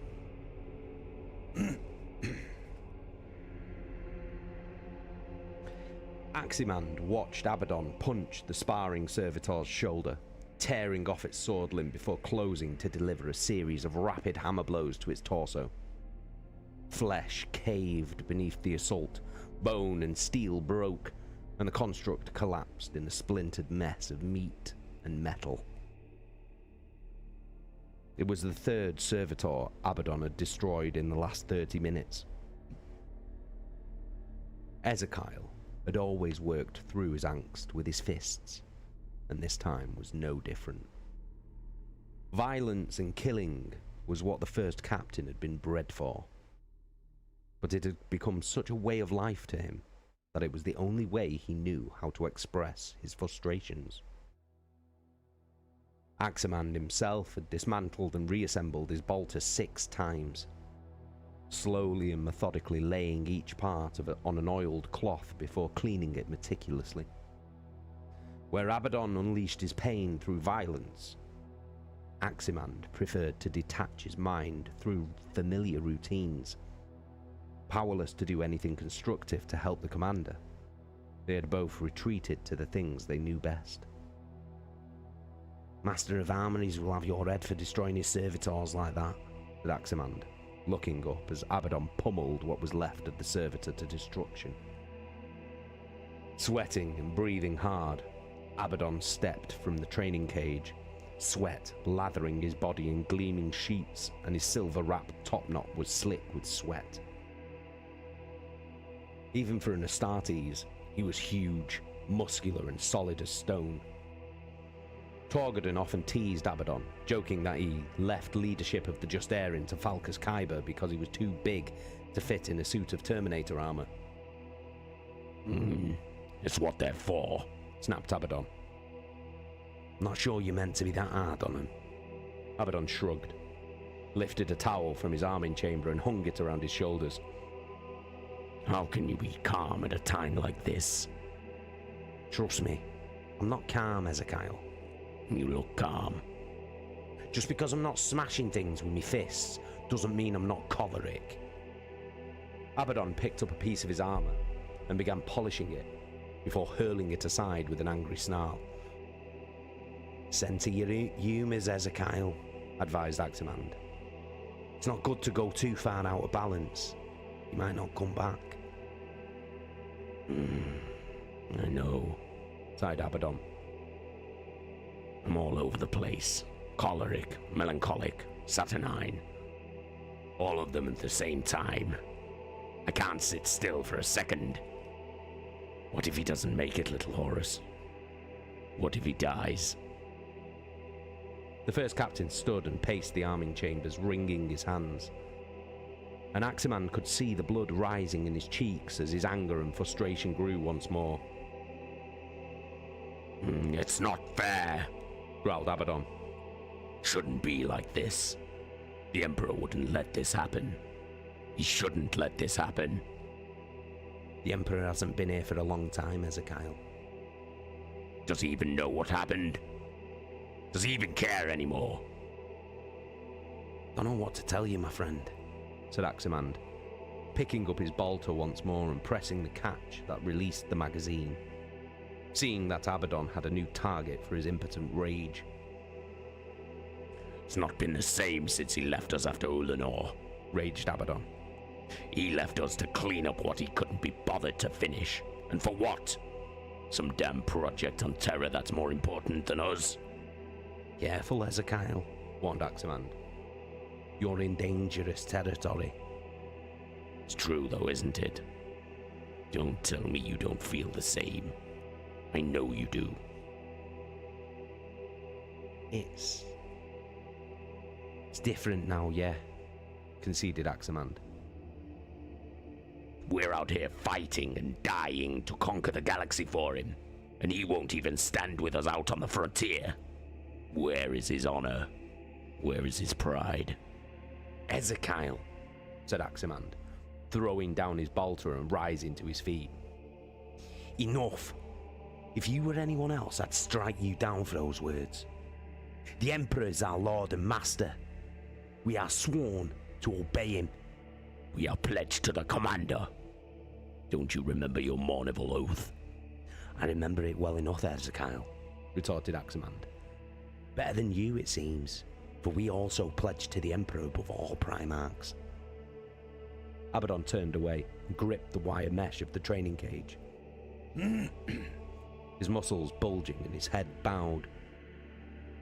With a cry of animal rage, he tore the mesh panel from the cage and hurled it across the training halls, where it landed at the armored feet of Erebus, who stood silhouetted in the doorway.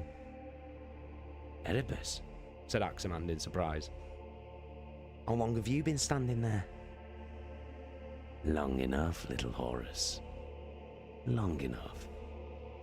Aximand felt a dagger of unease settle in his heart and said, Ezekiel was just angry and upset. His humors are out of balance, don't... Erebus waved his hand to brush off Aximand's words, the dim light reflecting from the brushed steel plates of his armor. Fear not, my friend. You know how it is between us. We are all lodge members here.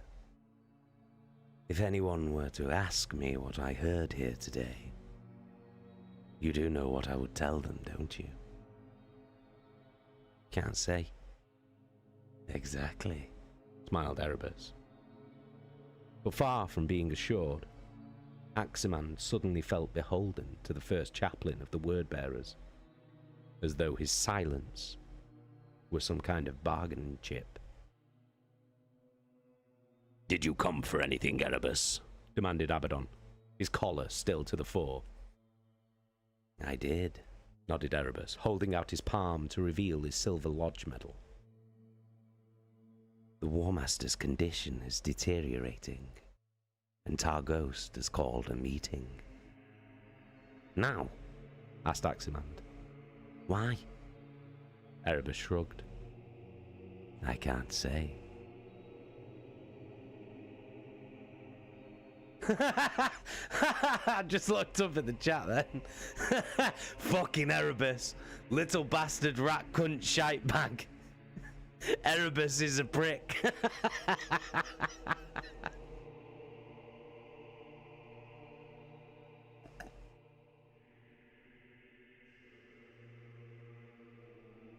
Abaddon getting spicy there about the Emperor, wasn't he? Fuming.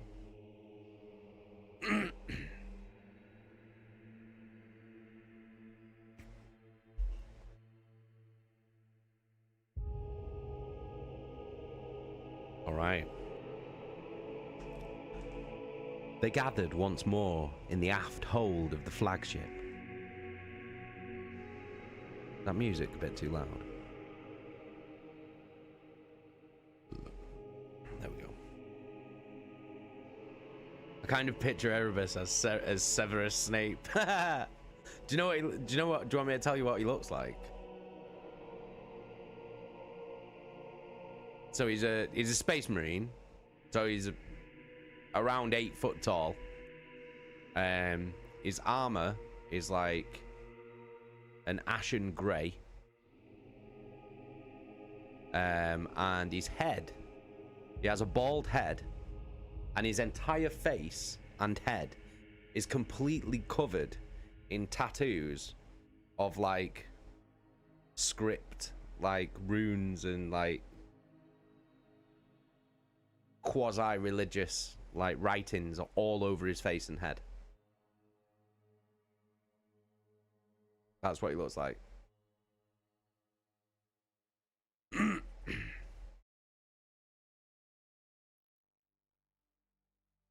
Yeah, basically.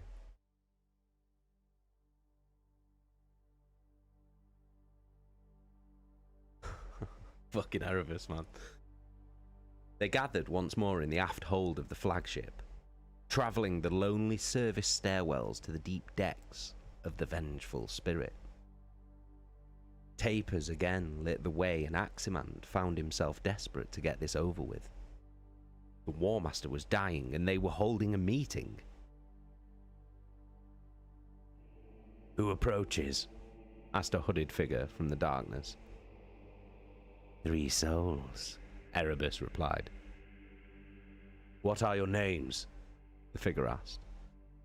"Do we need to bother with this now?" snapped Aximand. "You know it's us, Cedere." "What are your names?" repeated the figure. "I can't say," said Erebus. "Pass, friends." They entered the aft hold, Aximand shooting a venomous glance at the hooded Luke Cedere, who simply shrugged and followed them in. Candles lit the vast scaffold-framed area as usual, but instead of the lively banter of warriors, a subdued, solemn atmosphere shrouded the hold. All the usual suspects were there. Sergar Tagost, Luke Cedere, Callus Ecodon, Falcus Kyber, and many more officers and file troopers he knew or recognized.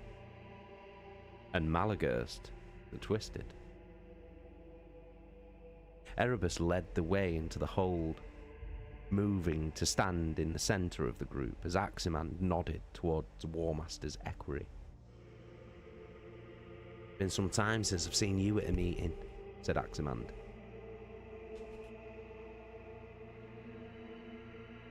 "It has indeed," agreed Malagurst. "I've neglected my duties as a lodge member, but there are matters before us that demand my attendance." "Brothers," said Tagost, beginning the meeting, "we live in grim times." "Get to the point, Sergar," snarled Abaddon. "We don't have time for this."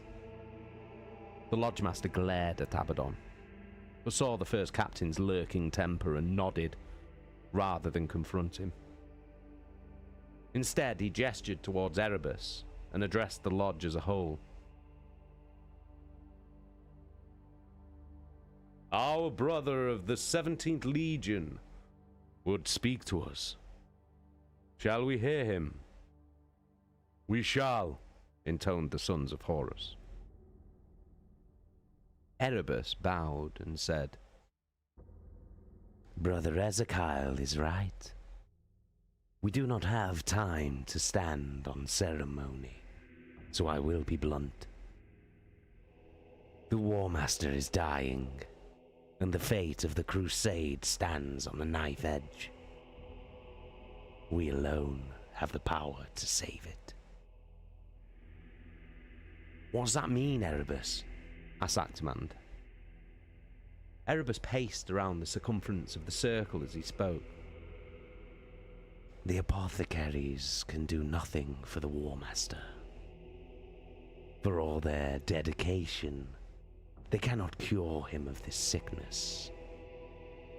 All they can do is keep him alive, and they cannot do that for much longer. If we do not act now, it will be too late. What do you propose, Erebus? asked Targost. The tribes on Davin, said Erebus. What of them? asked the Lodge Master. They are a feral people, controlled by warrior castes, but then we all know this. Our own quiet order bears the hallmarks of their warrior lodges in its structure and practices. Each of their lodges venerates one of the autochthonic predators of their lands, and this is where our order differs. In my time on Davin during its compliance, I studied the lodges and their ways in search of corruption or religious profanity. I found nothing of that. But in one lodge, I found what I believe might be our only hope of saving the War Master. Despite himself, Aximand became caught up in Erebus's words, his oratory worthy of the iterators, with the precise modulation of tone and timbre to entrance his audience. "Tell us!" shouted Luke Cedere. The lodge took up the cry until Sergar Targost was forced to restore order with a bellowed command. We must take the War Master to the Temple of the Serpent Lodge on Davin, declared Erebus. The priests there are skilled in the mystic arts of healing, and I believe they offer the best chance of saving the War Master. Mystic arts? asked Aximand. What does that mean? Sounds like sorcery. I do not believe it is, said Erebus, rounding on him. But what if it was, Brother Horus? Would you refuse their aid? Would you allow the War Master to die just so we can feel pure? Is the War Master's life not worth a little risk? Risk, yeah. But it just feels wrong. Wrong would be not doing all that we could to save the commander, said Targost. Even if it means tainting ourselves with impure magic? Don't get all high and mighty, Aximand, said Targost. We do this for the Legion. There is no other choice. Then it's already decided then, isn't it? Demanded Aximand, pushing past Erebus to stand in the centre of the circle. And if so, then why this charade of a debate? Why bother even summoning us here? Malagurst limped from Targost's side and shook his head. We must all be in accord here, Brother Horus. You know how the Lodge operates. If you do not agree to this, then we will go no further, and the War Master will remain here. But he will die if we do nothing. You know that to be true. Can't ask this of me, pleaded Aximand. I have to, my brother, said Malagurst. There is no other way. Aximand felt the responsibility of the decision before him, crushing him to the floor as every eye in the chamber turned upon him. His eyes meet Abaddon's, and he saw that Ezekiel was clearly in favor of doing whatever it took to save the War Master. "What of Torgadon and Loken?" asked Aximand, trying to buy some time to think. "They are not here to speak." Loken is not one of us, shouted Callus Ekadon, captain of the Reaver squads. He had his chance to join us, but he turned his back on our order. As for Tarek, he will follow our lead in this. There is no time to seek him out. Aximand looked into the faces of the men around him and realized he had no choice. He never had from the moment he'd walked into the room. Whatever it took, the War Master had to live. It was that simple. He knew there would be consequences. There always were in the Devil's Bargain like this. But any price was worth paying if it would save the commander. He was damned if he would be remembered as the warrior who stood by and let the War Master die. "Very well," he said at last. "Let the Lodge of the Serpent do what it can."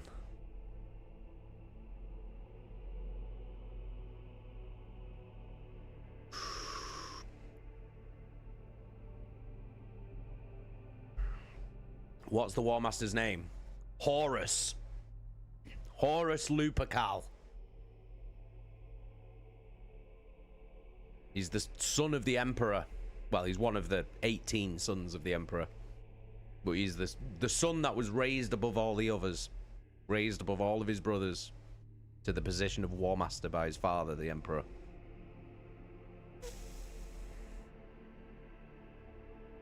Eggy. How you doing, Eggs?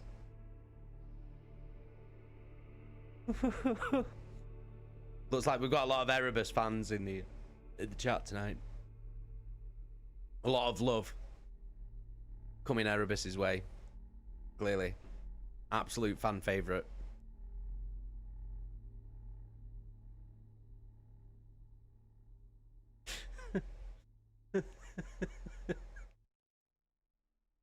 Fucking Erebus, man.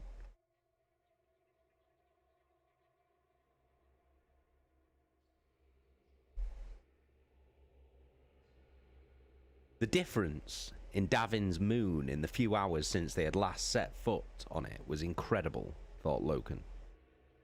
The cloying mists and fogs had vanished, and the sky was lightening from a musky yellow to a bleached white.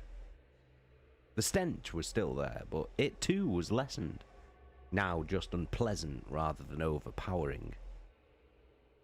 Had the death of Temba broken some kind of power that held the moon locked in a perpetual cycle of decay?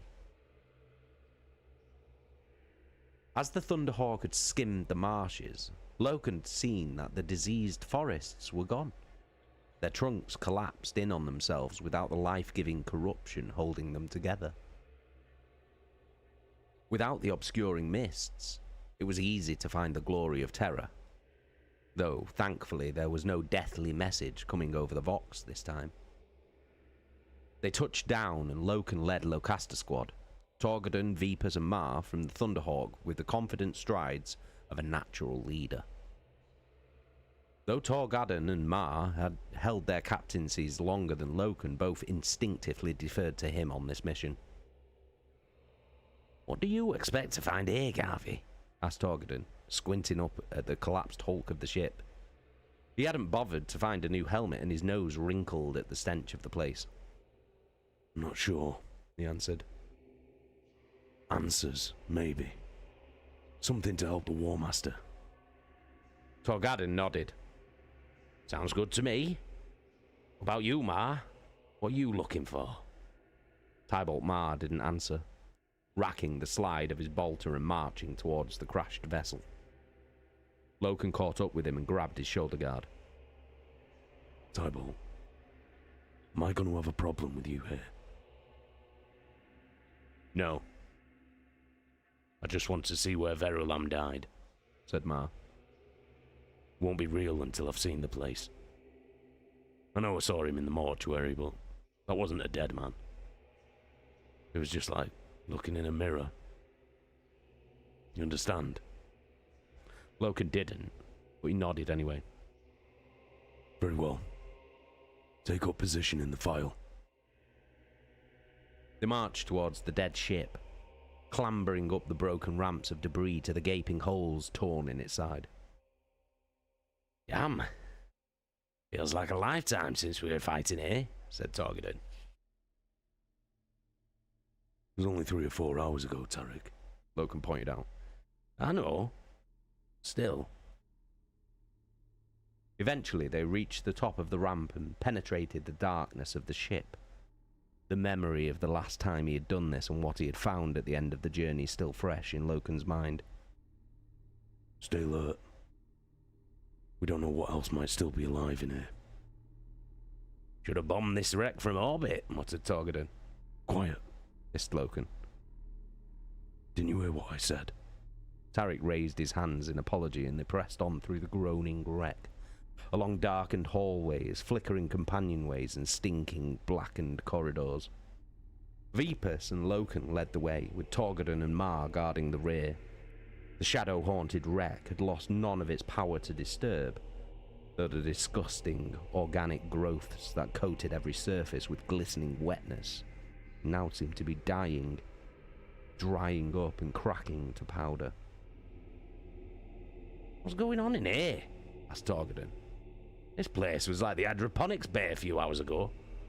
Now it's dying, completed Vipus. Like those trees we saw earlier. More like dead, said Mar, peeling the husk of one of the growths from the wall. Don't touch anything, warned Loken. Something in this ship had the power to harm the commander. Until we know what that was, we touch nothing. Mar dropped the remains and wiped his hand on his leg as they journeyed deeper inside the ship. Loken's memory of their previous route was faultless, and they soon reached the central spine and the route to the bridge. Shafts of light speared in through holes in the hull, and dust motes floated in the air like a glittering wall. Loken led on, ducking beneath protruding bulkheads and sparking cables as they reached their ultimate destination. Loken could smell Yugen Temba long before they saw him. The reek of his putrefaction and death thick even beyond the bridge. They made their way cautiously onto the bridge, and Loken set his warriors around the perimeter with directional chops of his hand. "What are we going to do about those men up there?" asked Vipus, pointing to the dead soldiers stitched to the banners hanging from the roof. "Can't just leave them like that." I know, but we can't do anything for them just now, said Loken. When we destroy this Hulk, they'll be at rest. "Is that him?" asked Mar, pointing at the bloated corpse. Loken nodded, raising his bolter and advancing on the body. A rippling motion undulated beneath the corpse's skin, and Temba's voluminous belly wobbled with internal motion. His flesh was stretched so tightly over his frame that the outlines of fat, maggots, and larvae could be seen beneath his parchment skin. Thrawn. "He's disgusting," said Mar. "And this thing killed Verulam." I assume so, replied Loken. War Master didn't say exactly, but there's nothing else in here, is there? Loken left Mar to his grief and turned to his warriors, saying, "Spread out. Look for something. Anything. Might give us some clue as to what happened here." "You don't have any idea what we're looking for?" asked Vipus. No. Not really, admitted Loken. A weapon, maybe. "You know we're gonna have to search that fat bastard, don't you?" Torgadon pointed out. "Who's the lucky sod who gets to do that?" Well, I thought that would be something you'd enjoy, Tarek. Oh, no. I'm not putting so much as a finger near that thing. "I'll do it," said Mar. dropping to his knees and peeling away the sodden remnants of Eugen Tember's clothing and flesh. "See?" said Targadin, backing away. "Tybalt wants to do it. I say let him." Very well. Be careful, Tybalt, said Loken, before turning away from the disgusting sight of Ma pulling apart Tember's corpse.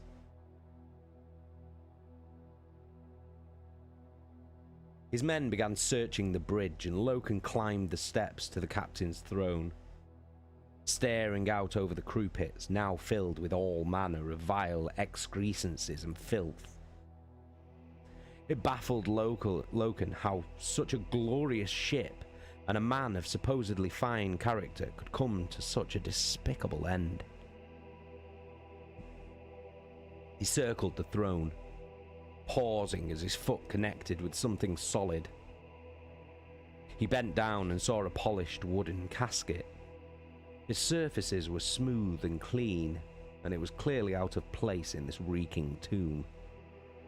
Perhaps the length and thickness of a man's arm. The wood was rich brown with strange symbols carved along its length.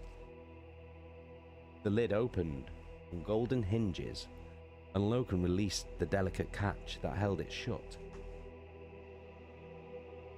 The casket was empty, padded with a red velvet insert, and as he stared at its emptiness, Loken realized how thoughtless he'd been in opening it. He ran his fingers along the length of the casket, tracing the outline of the symbols, seeing something familiar in their elegantly cursive forms.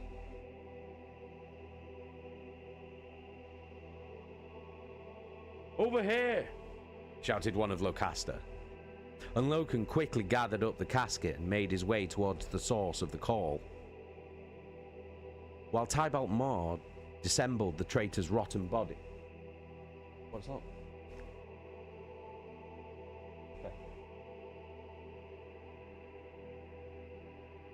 Right.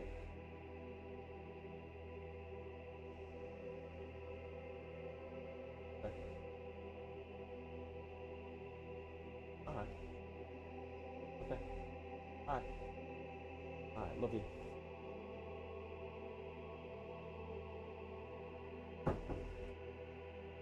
Scarlet's still not well.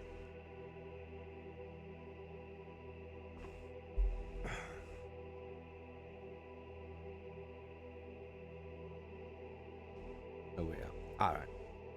While Tybalt Mar disassembled the traitor's rotten body, Astartes warriors surrounded something that gleamed on the deck. Loken saw that it was Eugen Tember's severed arm, the fingers still wrapped around the hilt of a strange, glittering sword with a blade that looked like grey flint. "Tember's arm, right enough," said Vipus, reaching down to lift the sword. Don't touch it, said Loken. If it laid the War Master low, I don't want to know what it could do to us. Vipus recoiled from the sword as though it were a snake. "What's that?" asked Targadin, pointing at the casket. Loken dropped to his haunches, laying the casket next to the sword, unsurprised when he saw that the sword would fit snugly inside. I think it once contained this sword.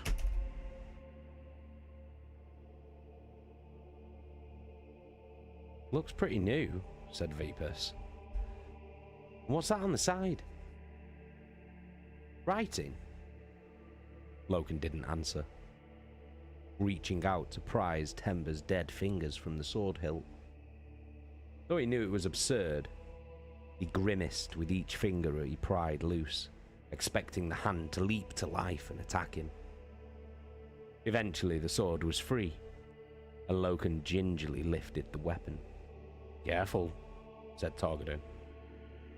Thanks, Tarek. And it was me about to throw it about. "Sorry." Loken slowly lowered the sword into the casket. The handle tingled, and he felt a curious sensation as he said Tarek's name. A sense of the monstrous harm the weapon could inflict. He snapped the lid shut, letting out a pent-up breath.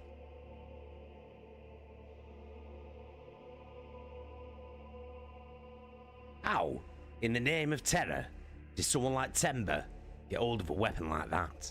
Asked Torgodon. Didn't even look human-made. It's not, said Loken, as the familiarity of the symbols on the side of the casket fell horribly into place. It's Kinnebrak. Kinnebrak? Asked Torgodon. Weren't they? Yes, said Loken, carefully lifting the casket from the deck. This is the anatheme that was stolen from the Hall of Devices on Zenobia. He's figured it out, you're right. He's figured it out.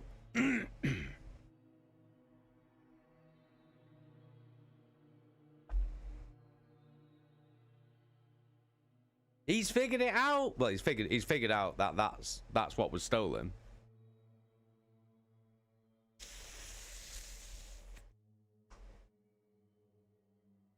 Come on, Loken, put the pieces together, lad. Put the pieces together.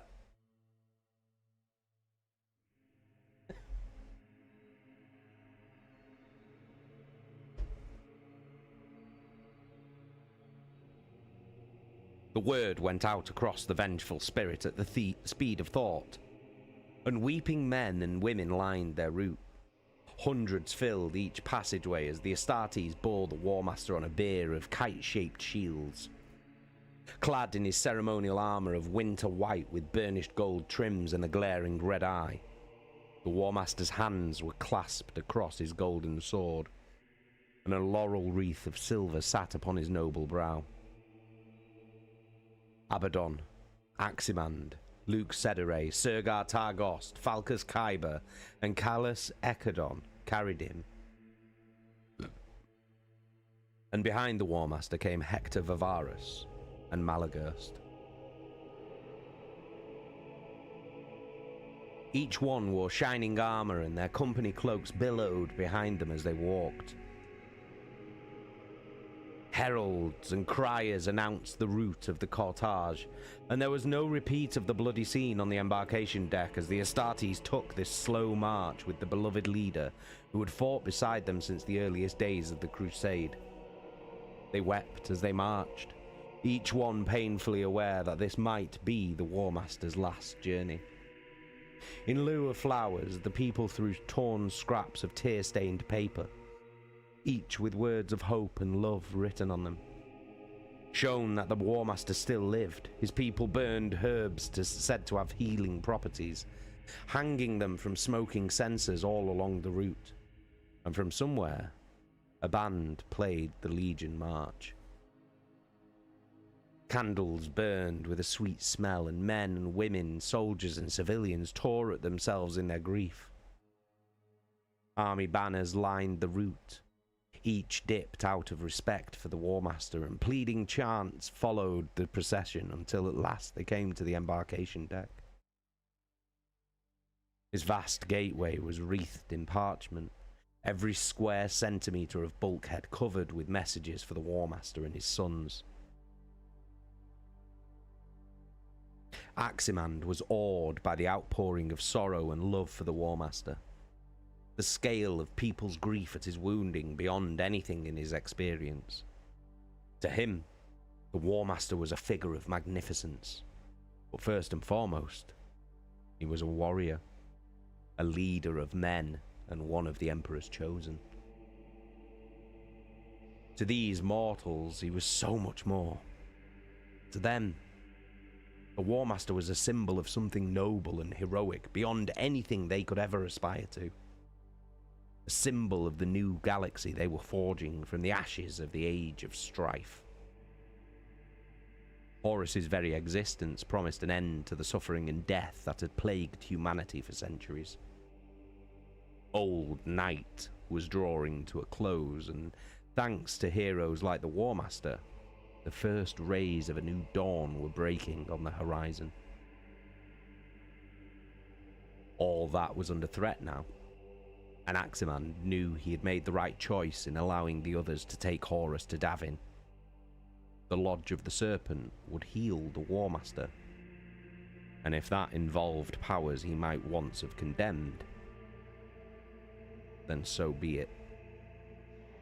The die was cast, and all he had left to cling to was his faith that the War Master would be restored to them.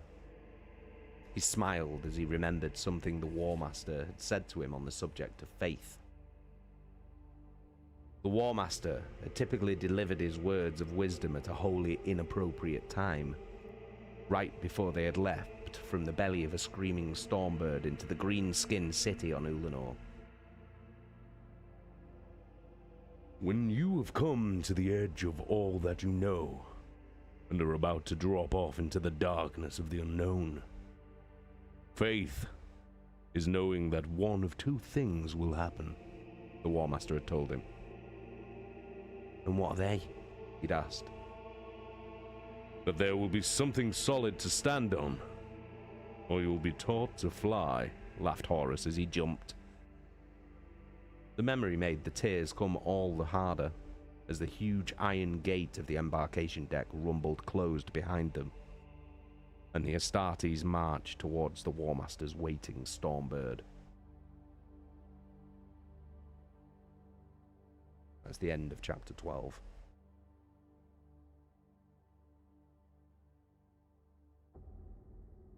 So, we'll read another chapter.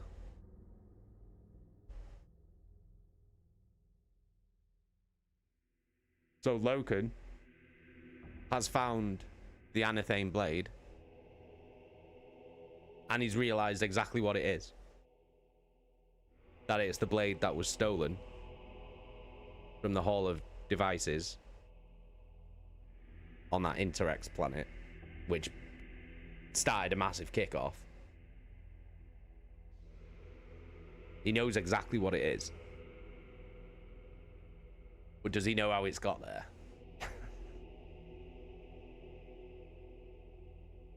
And Erebus, who we know had that blade,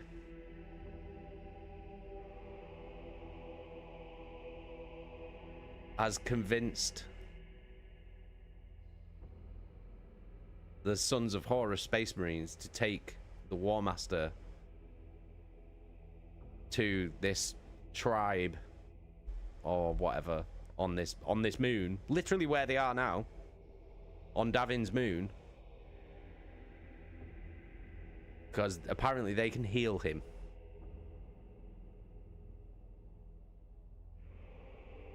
So,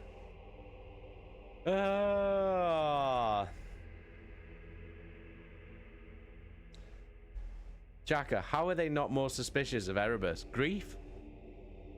The unthinkable's happened. Horus is dying. That's unthinkable. So it's grief, isn't it? They're desperate for anything that will save him.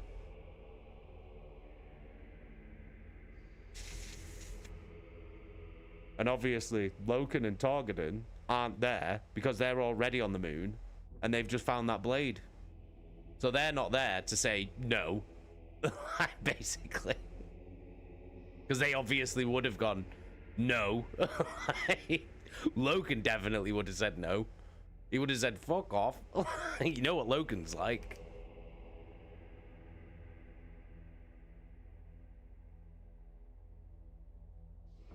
So, this is what we know. When they were on the Interrex planet, something was stolen from the Interrex that caused the Interrex to attack Horus and the Space Marines. Now, Horus and the Space Marines said that they haven't touched anything, and they had no idea what was going on. Right? We then find out that Erebus has stolen that Anathame blade. That cursed blade. Right? Then Erebus shows up, starts telling Horus that Eugen Tember's calling his dad names. Basically saying that Horus is a pussy and the Emperor's a dickhead. Yada, yada, yada. knowing that Horus will want to go and kill this guy. They get there, and everything's rotten. There's these weird zombie things coming out of the fucking swamp. There's these horrible other creatures that have all mouths all over the bellies and shit that are attacking him. Horus finds Temba, who is now a massive fucking bloated festering monster, who has that dagger in his hand, or sword, or blade, or whatever it is. Horus kills him, but gets stabbed with this blade, and then is mortally wounded and starts dying, which is impossible, but it happened. Because Primarchs don't get wounded. Like, not like that. Like, that's like unthinkable. So he's dying now. Then Erebus turns up and he's like, oh, do you know what? Actually, we can save him. Let's go back to that moon and we'll go to this like tribe of people, and they can heal him. They definitely can heal him. And then they're all like, okay, all right, if that's gonna help.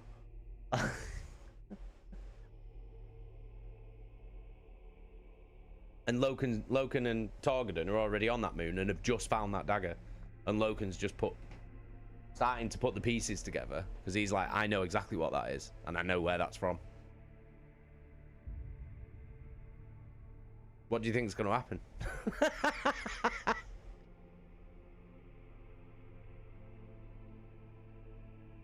Nothing fucking good. Nothing fucking good, mate.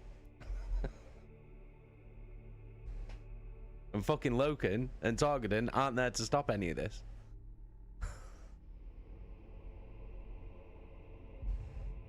Not good. Not good at all.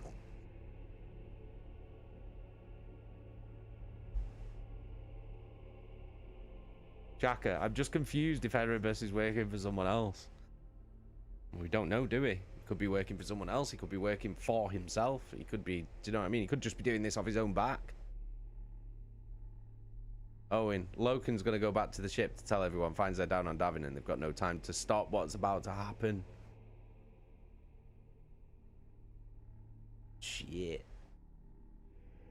That'd be bad. Let's find out, shall we? Chapter 12. Agitprop. Brothers in Suspicion. Serpent. And Moon. Slipping across the page like a snake, the nib of Ignis Carcase's pen moved as though it had a mind of its own. For all the conscious thought he was putting into the words, it might as well have. The muse was well and truly upon him, his stream of consciousness flowing into a river of blood as he retold the diabolical events on the embarkation deck. The meter played in his head like a symphony, every stanza of every canto slipping into place as if there could be no other possible arrangement or verse. Even in his heyday of ocean poems or reflections and odes, he had not felt this inspired. In fact, now that he looked back on them, he hated them for their frippery, their unconscionable navel gazing and irrelevance to the galaxy at large. These words, these thoughts that now poured from him, this was what mattered. And he cursed that it had taken him this long to discover it. The truth was what mattered. Captain Loken had told him as much, but he hadn't heard him. Not really. The verses he'd written since Loken had begun his sponsorship of him were paltry things, unworthy of the man who had won the Ethiopic laureate. But that was changing now. After the bloodbath on the embarkation deck, he'd returned to his quarters, grabbed a bottle of Terran wine and made his way to the observation deck. Finding it thronged with wailing lunatics, he'd repaired to the retreat, knowing that it would be empty. The words had poured out of him in a flood of righteous indignation, his metaphors bold and his lyric unflinching from the awful brutality he'd witnessed. He'd already used up 3 pages of The Bondsman, his fingers blotted with ink and his poet's soul on fire.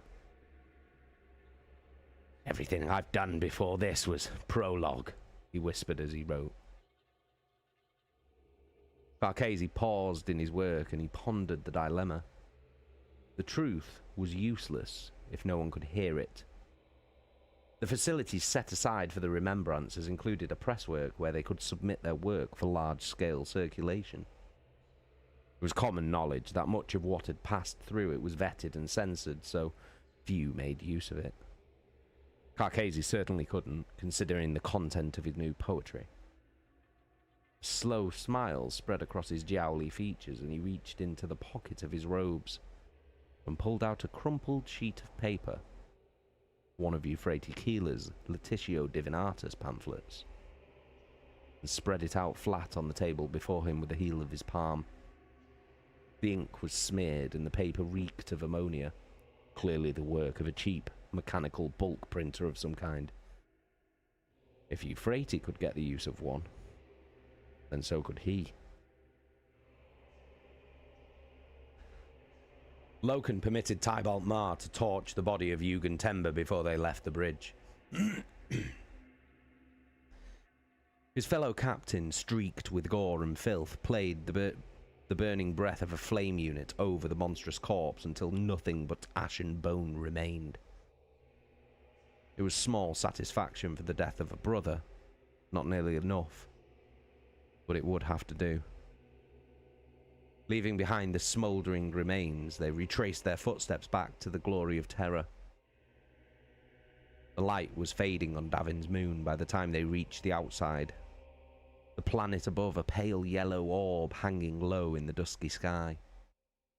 Loken carried the anatheme in his gleaming wooden casket, and his warriors followed him from the wreck without any words spoken. A great rumbling vibration gripped the moon as a trio of towering columns of light and smoke climbed towards the heavens from the Imperial deployment zone where this whole misadventure had started. Loken watched the incredible spectacle of the war machines of the Legio Mortis returning to their armoured berths in orbit, and silently thanked their crews for their aid in the fight against the dead things. Soon, all that was visible of the Titan's carriers was a diffuse glow on the horizon, and only the lap of water and the low growling on the waiting Thunderhawk's engines disturbed the silence. The desolate mudflats were empty for kilometers around, and as Loken made his way down the slope of the rubble, he felt like the loneliest man in the galaxy. Some kilometers away, he could see specks of blue light following the Titan carriers as army transports ferried the last remaining soldiers back to their bulk transporters. "Soon be done here, eh?" said Targadon. "Suppose," agreed Loken. "The sooner the better." "How do you suppose that thing got here?" Loken didn't have to ask what his brother meant, and shook his head, unwilling to share his suspicions with Targadon yet. As much as he loved him, Tariq had a big mouth, and Loken didn't want to put his quarry to flight. "I don't know, Tariq," said Loken as they reached the ground and made their way towards the Thunderhawk's lowered assault ramp. "I don't think we'll ever know." "Come on, Garvey, it's me," laughed Targadon. "So straight up and down. That makes you a really terrible liar. No, you've got some idea of what's happened. So come on, spill it." "I can't, Tariq, I'm sorry," said Loken. "Not yet, anyway. Trust me. I know what I'm doing." "Do you really?" "I'm not sure." admitted Loken. "Think so. Drone. I wish the War Master was here to ask." "Well, he's not," stated Targadon. "So you're stuck with me." Loken stepped onto the ramp, grateful to be off the marshy surface of the moon, and turned to face Targadon. "You're right. I should tell you. And I will. Soon. I just need to figure some things out first." Look, I'm not stupid, Garvey, said Targadin, leaning in so close that none of the others could hear. I know the only way this thing could have got here is if someone in the expedition brought it. Had to have been here before we arrived. That means there was only one person who was with us on Zenobia and could have got here before we did. You know who I'm talking about. I know who you're talking about, agreed Loken, pulling Targadin aside as the rest of the warriors embarked upon the Thunderhawk.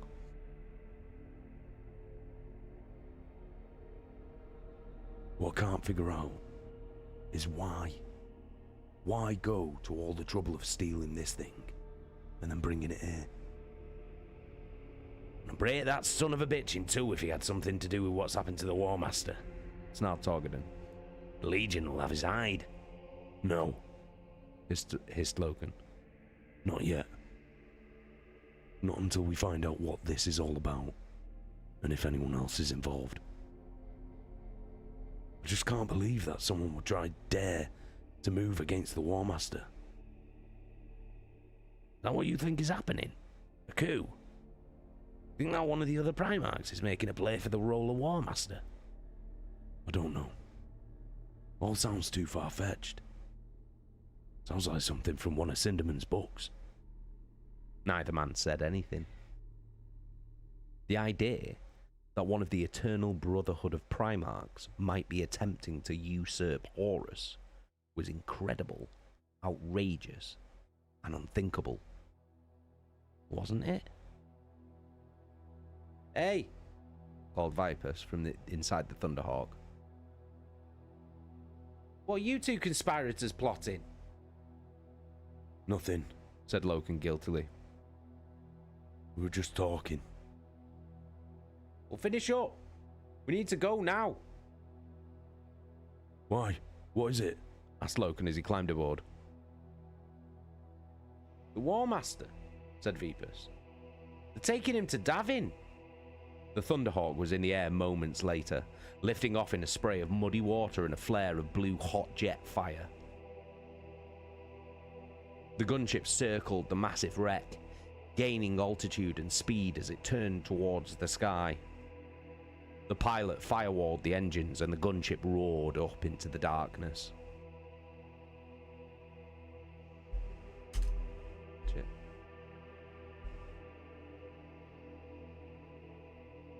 What are we saying? Chaka. Well, if they take Horus there, they can capture all of them and only Loken and Co is back.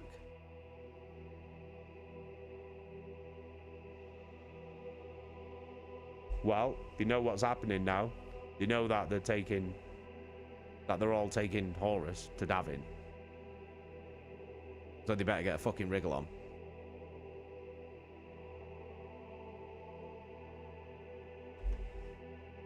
I mean, what's the rush? Erebus is trying to heal the Horus, isn't he? Trying to help him.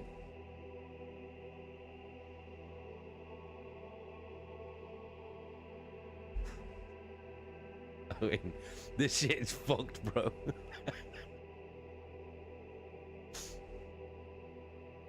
The great red orb of the sun was dipping below the horizon, and hot, dry winds rising from the plains below made it a bumpy ride as they re-entered Davin's atmosphere.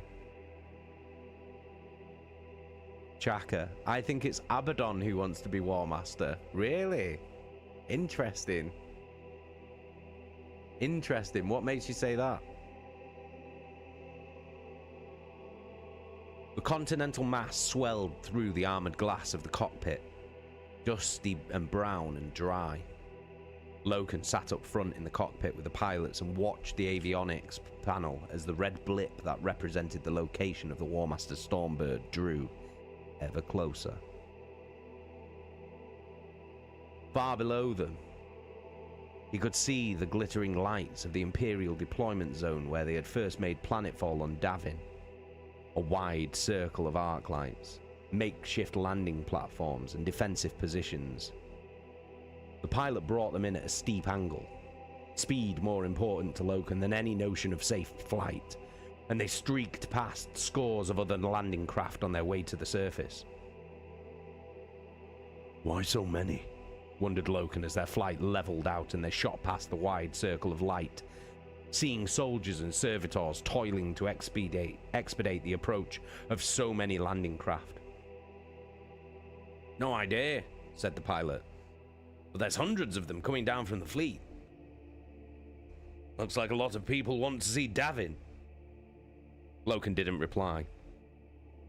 But the sight of so many landing craft en route to Davin was yet another piece of the puzzle that he didn't understand.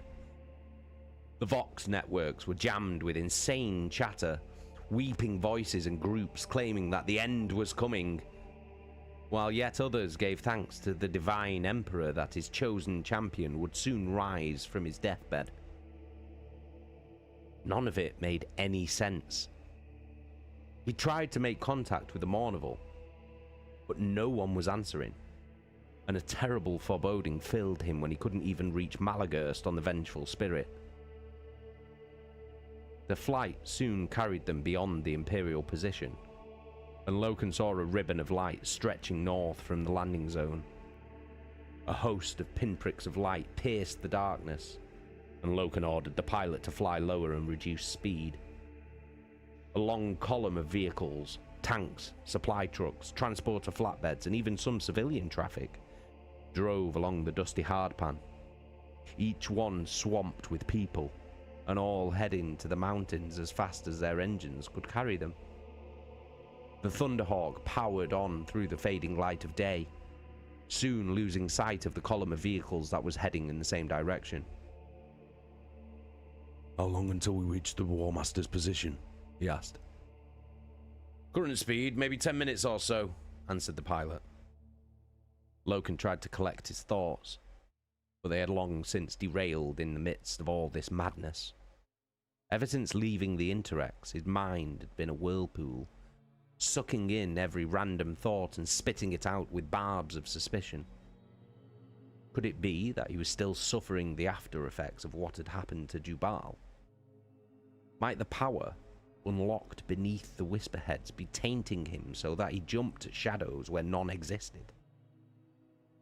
He might have been able to believe that, but for the presence of the Anathame and his certainty that the first chaplain Erebus had lied to him on the voyage to Davin. Carcasi had said that Erebus wanted Horus to come to Davin's moon, and his undoubted complicity in the theft of the Anathame could lead only to one conclusion. Erebus had wanted Horus to be killed here.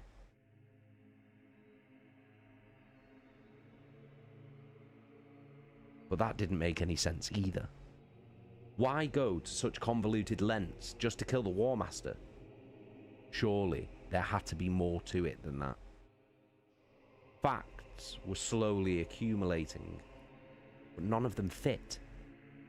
And still he had no idea why any of this was happening, only that it was, and that it was by artifice of human design.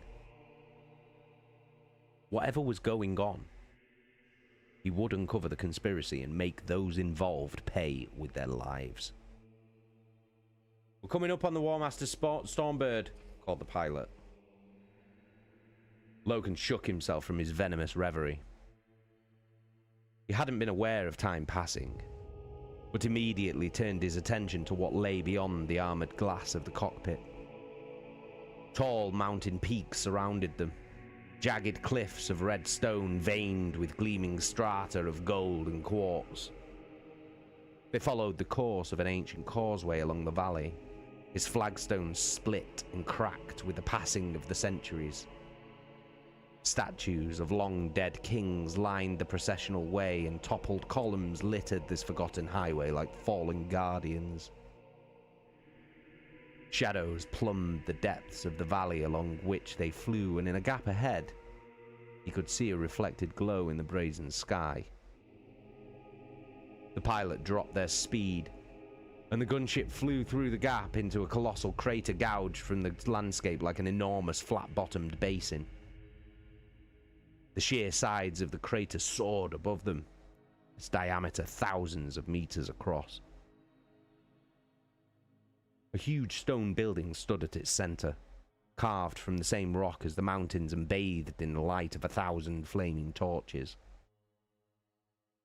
The Thunderhawk circled the structure, and Loken saw that it was a giant octagonal building, each corner shaped like the bastion of a fortress. 8 towers surrounded a wide dome at its center, and flames burned from their tops. Loken could see the Warmaster Stormbird below them, a multitude of torchbearers surrounding it, hundreds, maybe even thousands of people. A clear path stretched from the Stormbird towards the Cyclopean archway that led into the building, and Loken saw the unmistakable form of the Warmaster being borne by the Sons of Horus towards it. Take us down, now! Shouted Loken. He rose, made his way back to the crew compartment, and snatched his bolter from the rack. "What's up?" asked Vipus. "Trouble?" Could be, said Loken, turning to address the warriors aboard the gunship. Once we disembark, take your lead from me. His warriors had efficiently prepped for a combat disembarkation, and Loken felt the motion of the Thunderhawk change as it slowed and came into land. The internal light changed from red to green, and the craft slammed hard into the ground. The assault ramp dropped, and Loken led the way out, marching confidently towards the building. Night had fallen, but the air was hot, and the sour fragrances of bitter blossoms filled the air with a beguiling aromatic scent. He led his men onwards at a quick march. Many of the torchbearers turned quizzically towards them, and Loken saw now that these were the indigenous inhabitants of Davin. The Davinites were more wiry than most mortal men, tall and hirsute, with thin limbs and elaborate topknots worn in a style similar to Abaddon's. They wore long capes of shimmering patterned scales, banded armor of the same lacquered scales, and most were armed with crossbelts of daggers and primitive-looking black powder pistols. They parted before the advance of the Astartes, heads bowed in supplication, and it forcibly struck Loken just how close to deviancy these creatures appeared to be. He hadn't paid much attention to the Davinites the first time he'd landed. He was just a squad captain, more concerned with obeying orders and completing the tasks assigned to him than paying attention to the locals. Even this time, his attention had been elsewhere, and the almost bestial appearance of the Davinites had more or less slipped past his notice. Surrounded by hundreds of the planet's inhabitants, their divergence from human genome was unmistakable.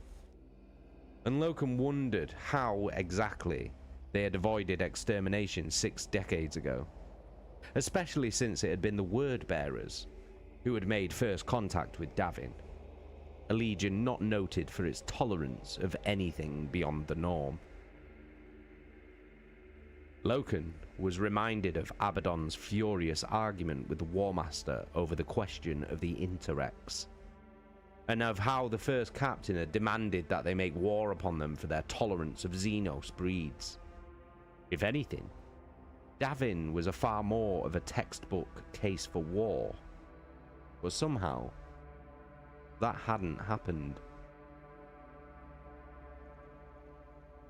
The Davinites were clearly of human gene stock, but this offshoot of humanity had diverged into a species almost all of its own. The wide spacing of their features, the dark eyes without pupils, and the excessive, almost simian volume of thick hair on their faces and arms put Loken more in the mind of the stable-bred mutants some regiments of the Imperial Army employed. They were crude creatures with the intelligence to swing a sword or fire a clumsy rifle, but not much else. Loken did not approve of the practice, and though the inhabitants of Davin were clearly possessed of a greater level of intelligence than such beasts, their appearance did not reassure him as to what was going on. He put the Davinites from his mind as he approached a massive set of steps carved into the rock and lined with statues of coiling serpents and flaming braziers. 3 narrow channels filled with rushing water divided the stairs, one to either side and one down the center. The War Master and his bearers were out of sight on the next level, and Loken led his warriors up the processional stairs, taking them 3 at a time as he heard a monstrous grinding of stone up ahead. The image of vast, monolithic doors appeared unbidden in his mind, and he said, We have to hurry. Loken neared the top of the steps, the flickering coal braziers casting a ruddy glow over the statues that glinted from the serpent's scales and quartz chip eyes. The last rays of the dying sun caught the twisting snakes carved around the pillars, making them seem alive, as if slowly descending to the steps. The effect was unsettling, and Loken opened up his suit link again, saying, Abaddon. Aximand.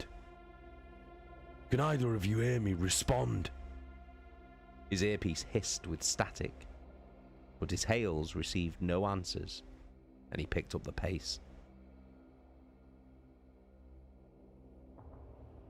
He reached the top of the steps at last, and emerged onto a moonlit esplanade of yet more serpentine statues atop pillars that lined a narrowing roadway leading towards a giant, arched gateway in the face of the massive edifice.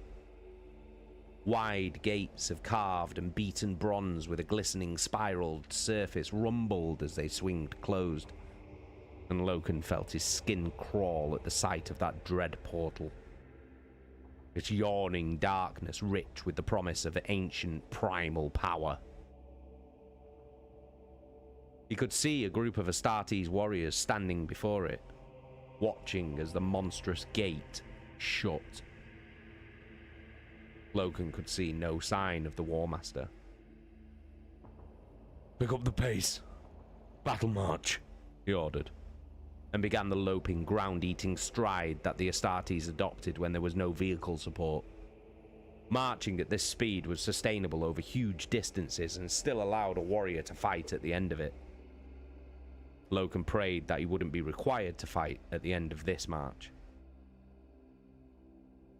As he drew closer to the gates, he saw that, far from being etched with meaningless spirals, each was carved with all manner of images and scenes. Looping serpents twisted from one leaf to another. Others circled and swallowed their tails. And yet more were depicted intertwined as though mating.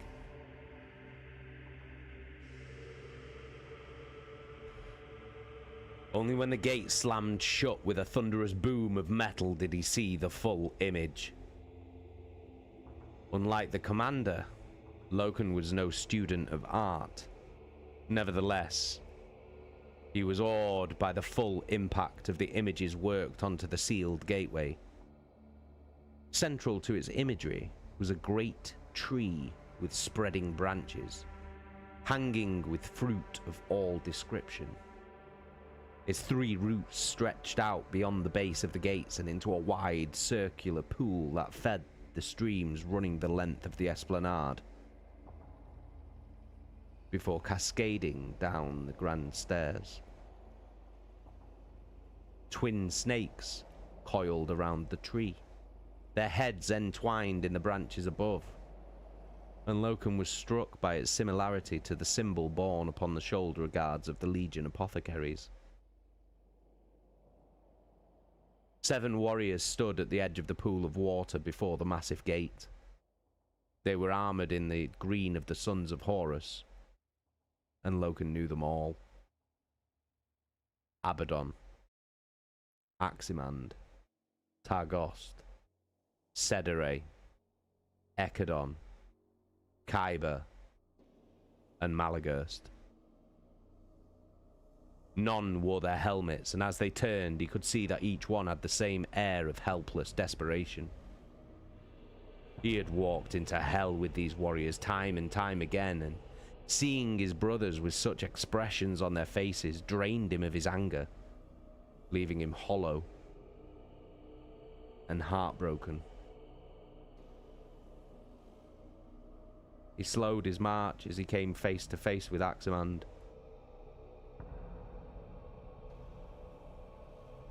What have you done? He asked. Oh, my brothers. What have you done? What needed to be done? Said Abaddon, when Aximand didn't answer. Loken ignored the first captain and said, Little Horus, tell me what you've done. It is as Ezekiel said. We did what had to be done. said Aximand. The War Master was dying and Vadon couldn't save him, so we brought him to the Delphos. The Delphos? Asked Loken. It's the name of this place, said Aximand. Temple of the Serpent Lodge. Temple? Asked Targadin. Horus, you brought the commander to a fane. Are you mad? The commander would have never have agreed to this. Maybe not, replied Sergar Targost, stepping forward to stand beside Abaddon. But by the end, he couldn't even speak. He spoke to that damn remembrance of a woman for hours on end before he lost consciousness. We had to place him in a stasis field to keep him alive long enough to bring him here.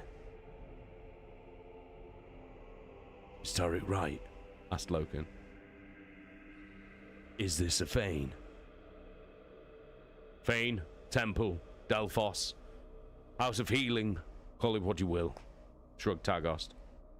With the War Master on the threshold of death, neither religion nor its denial seems very significant anymore. It is the only hope we have left, and what do we have to lose? If we do nothing, the War Master dies. At least this way he has a chance of life. And at what price will we buy his life? Demanded Loken. By bringing him to a house of false gods. The Emperor tells us that civilization will only achieve perfection when the last stone of the last church falls upon the last priest. And this is where you bring the War Master. This goes against everything we have fought for these last 2 centuries. Don't you see that?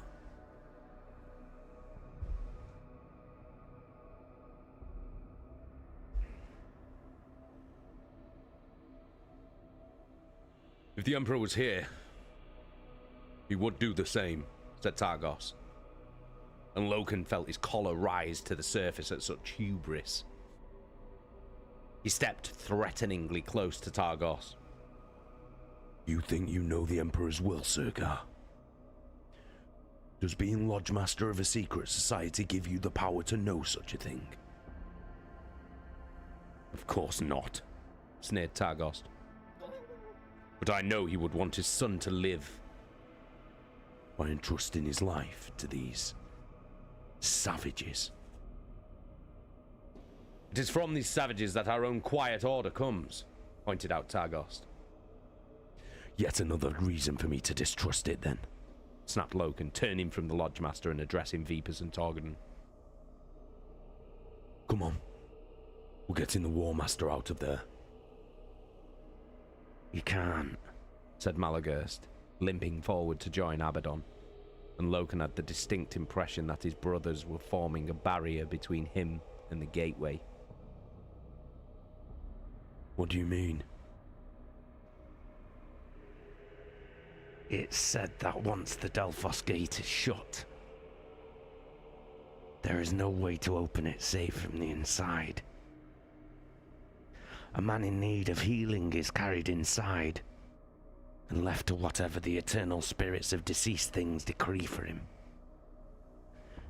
If it is his destiny to live, he may open the gate himself. If not, it opens in 9 days and his remains are burned before being cast into the pool. So you just left the War Master inside? For all the good that will do him, you might as well left him on the vengeful spirit. An eternal spirits of deceased things. What does that even mean? This is insane. Can't you see that?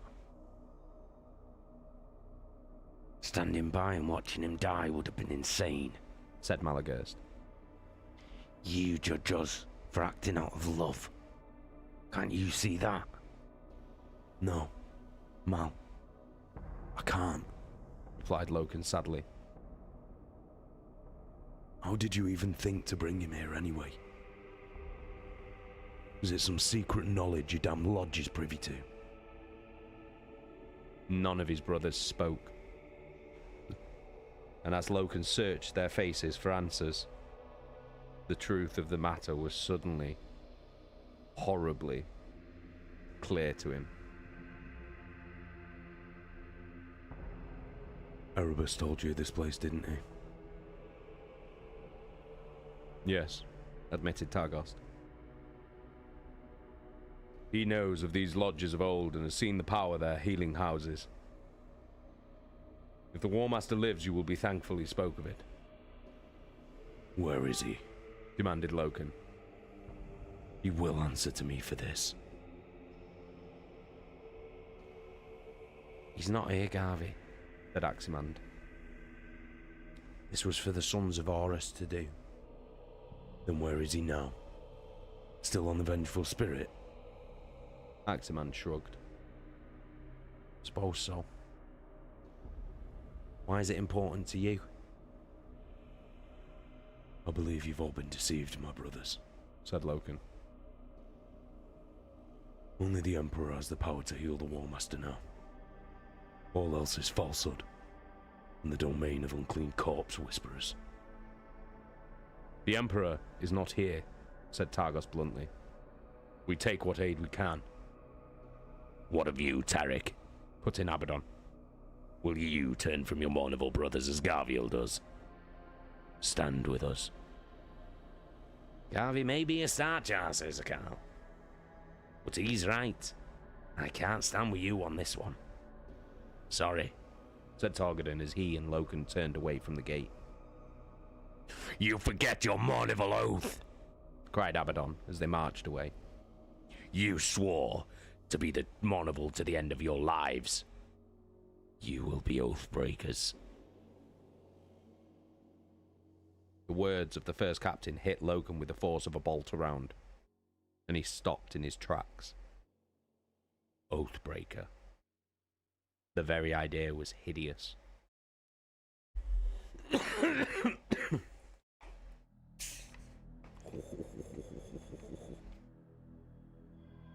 Is it getting spicy? Is it getting spicy though?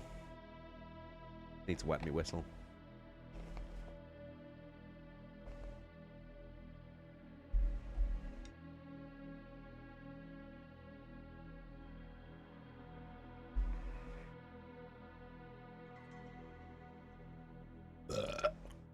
Ooh. Por favor. Bit of German for you there. Aximand came after him, grabbing his arm and pointing towards the pool of water. The black water rippled with motion, and Loken could see the yellow crescent of Davin's moon wavering in its surface. See, said Aximand. The moon shines upon the water, Loken. Crescent mark of the new moon, branded upon your helmet when we swore our Mournival oath. It's a good omen, my brother. Omen, spat Loken, shrugging off his touch. Since when have we put our faith in omens, Horus? The Mournival oath was pantomime. But this is ritual. This is sorcery. I told you then that I would not bow to any fane or acknowledge any spirit. I told you that I owned only the empirical clarity of the imperial truth, and I stand by those words. Please, Garvey, begged Aximand. We're doing the right thing. Loken shook his head. I believe we will all rue the day you brought the War Master here.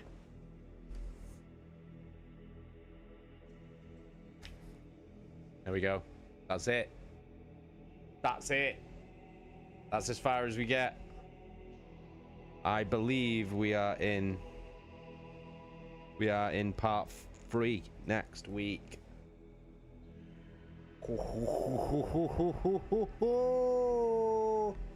Right. Let's have a 10 or 15 minute debrief.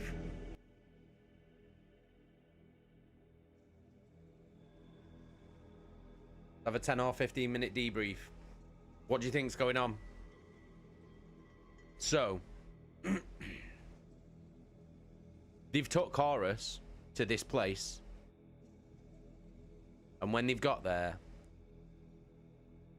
like, the indigenous population of the planet, which seemed to be some weird looking feral, like, I don't know whether they're like bestial humanoids, like they're definitely from human, but they've all like made, it's like as if they've made a pilgrimage to this place. So they knew he was coming. Do you know what I mean? It's like they all knew he was coming. They knew that the War Master was gonna be brought there. How the fuck did they know that?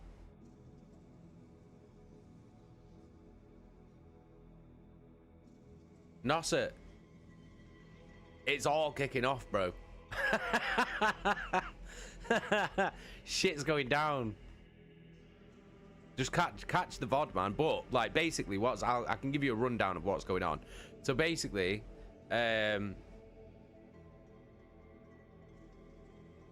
Horus was dying, right?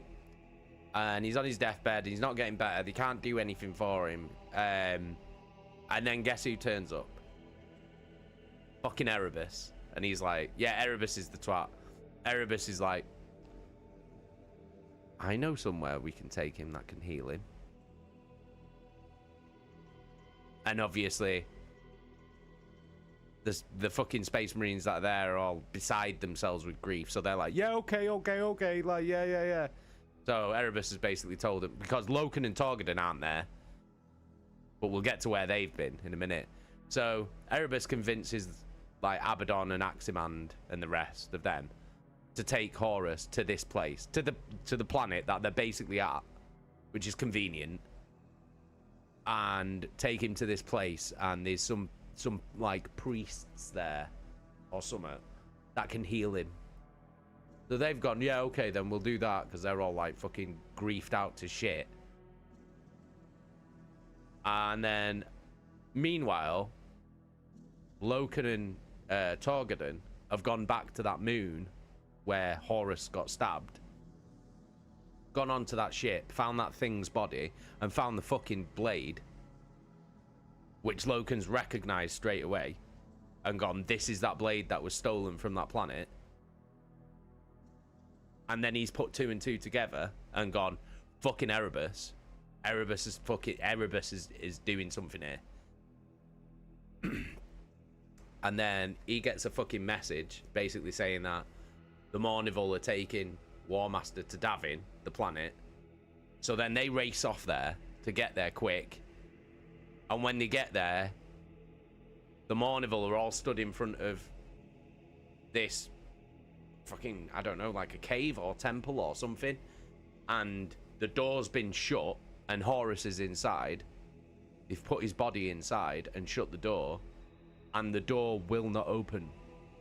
The door can only be opened from the inside. So either he gets healed and opens the door himself, or the door will open in 9 days' time, and then they'll have to cremate his body, basically. Oh, one sec.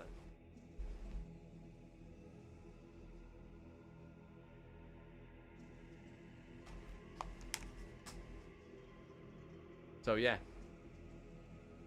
and then Loken's basically got there just as the door's been shut, just out of time. And they're all saying, no, this was the right thing to do. And Loken's like, no. What the fuck have you done? So, that's where we are. So I want to know what you're thinking. I really want to know what you're thinking. Chaka still thinks Erebus and Abaddon are behind it. Nasa, it has to be Erebus. There's no way. Owen, I think Erebus is trying to actually heal him, but that's not his only plan. These sorcerers are going to do something to Horus and turn him. I think this has been in the works ever since Davin was brought into compliance. Someone has been playing the long game and the payoff is about to happen. Very interesting. Very interesting.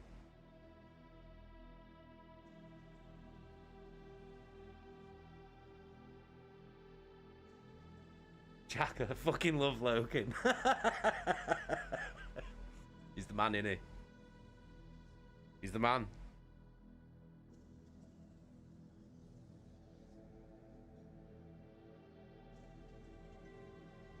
It's not good, is it? It's not looking good. So Loken's looking for Erebus now. He's asking where the fuck's Erebus, and they're saying not here. We don't know. Maybe he's back on the ship. Loken is like, this is all Erebus. This, but why? But why? Why is he doing it? What is he trying to achieve? Like, what's the?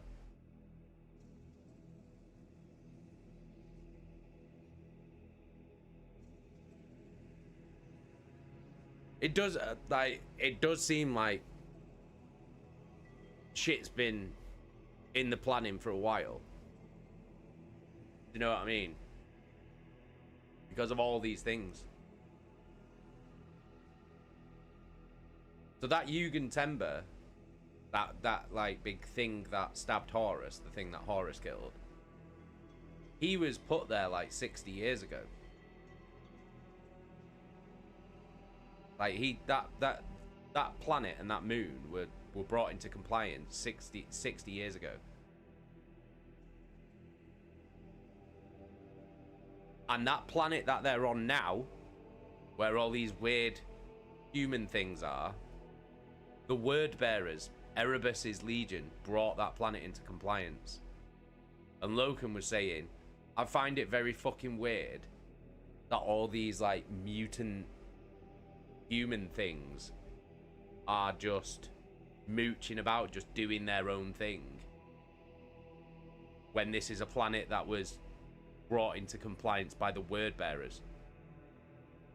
Like, why do these things still exist?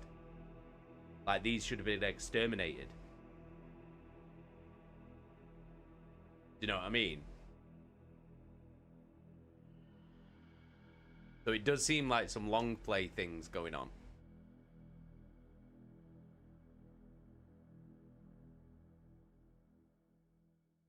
Chaka, maybe they're turning Horus into something that could beat the Emperor. Fucking hell.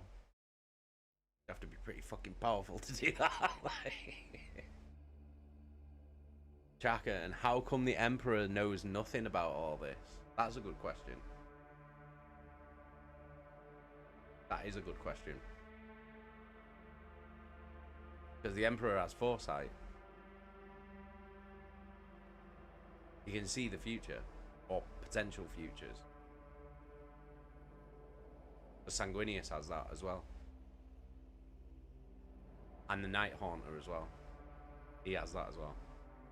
So two of his sons have the gift of foresight, like the Emperor does.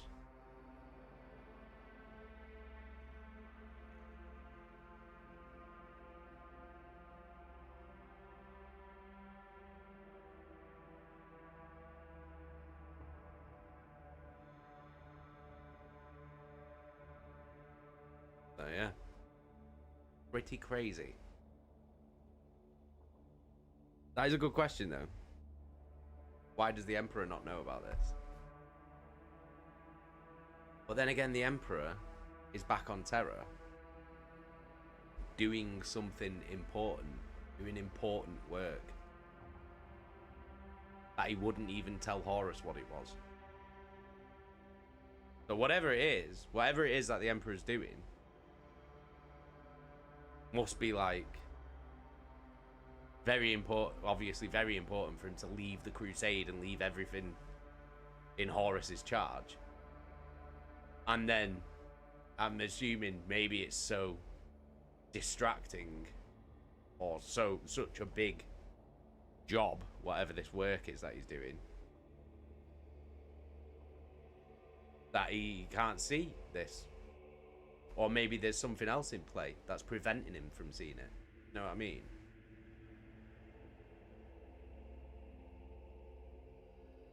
I agree with Shaka. I think they're trying to turn him into a weapon to kill the Emperor. Fucking hell.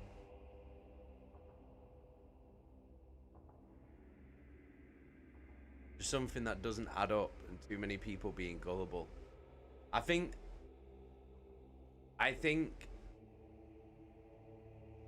with them going along with Erebus, it's out of sheer grief, isn't it? That's how I'm seeing it. Out of sheer grief.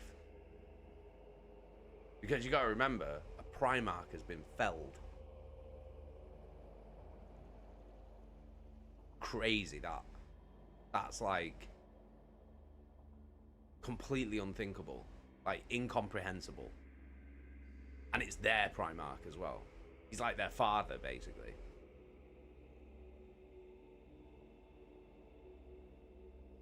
Owen, I think the Emperor does know, and that's what his mysterious work is, preparation for what is to come.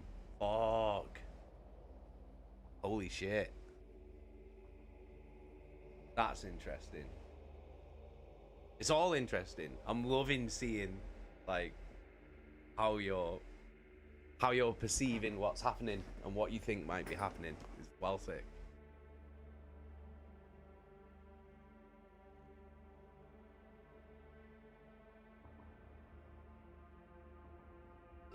But where is Erebus, though?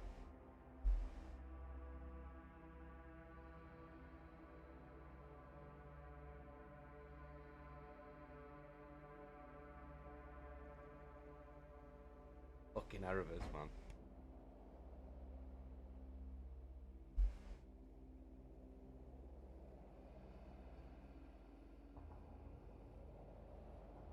Well, we're well over halfway now, I think.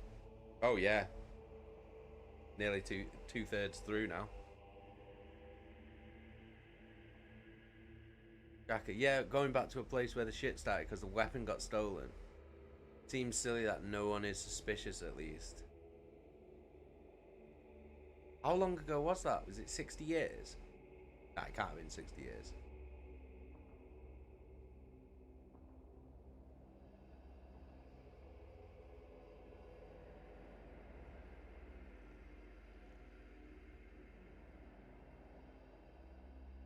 Seems silly that non-suspicious, at least. Well, Loken was. Loken is and has been, hasn't he, for ages, because he knew that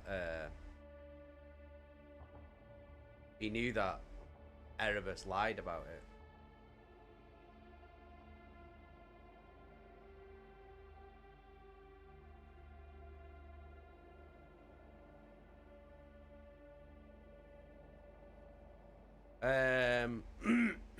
What? You mean knows that Loken's found the blade?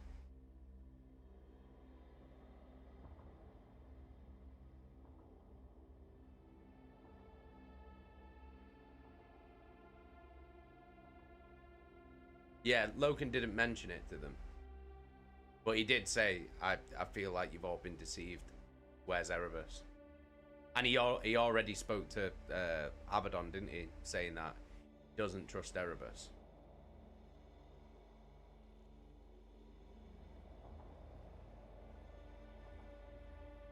But no, Loken didn't mention the blade to him when they were outside. When they were outside that cave thing.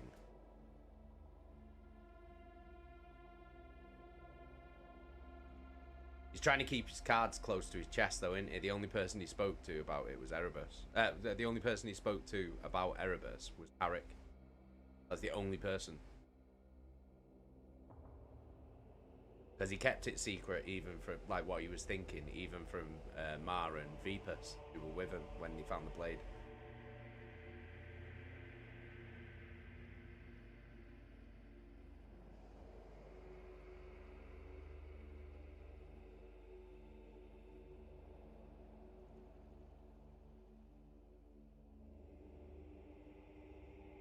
And he only, Owen, he only spoke to Tarek because he already knew what Loken was thinking, yeah.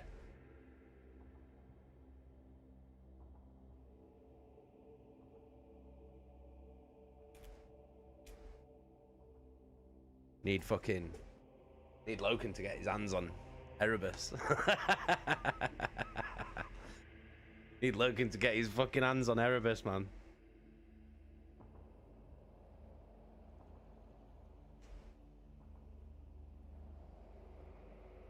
It's hard for me to talk about it because I don't want to give anything away. Owen, how long can you try and take this plot down solo though? Yeah, but he needs to be sure, doesn't he? He needs to be certain. Because of the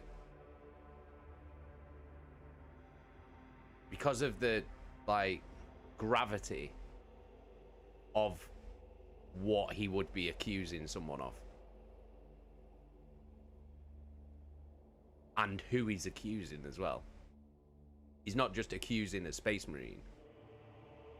He's accusing the first chaplain of the word bearers. He's accusing the second in command to the Primarch of the word bearers. You know like how Abaddon is the first captain of the Sons of Horus. So he is second in command to Horus himself. Erebus is second in command to the Primarch of the word bearers. So not only would he be accusing like the highest ranking space marine in the word bearers legion, but he's also accusing him of conspiracy to murder a Primarch. Not just a Primarch, the fucking War Master. It's like, he has to be sure. He has to be certain, and he has to have evidence. And also he said, I don't want it to get out. I don't want my quarry to learn that I know, because then he might do a runner. Because if he gets back to his legion, then he's gonna be untouchable, isn't he? You can't get to him. But right now he's not. He's with their legion, so he could get him. So he doesn't want to let him know that he's onto him, and he also doesn't want to make such a massive accusation to such a powerful figure without all of the evidence. Do you know what I mean?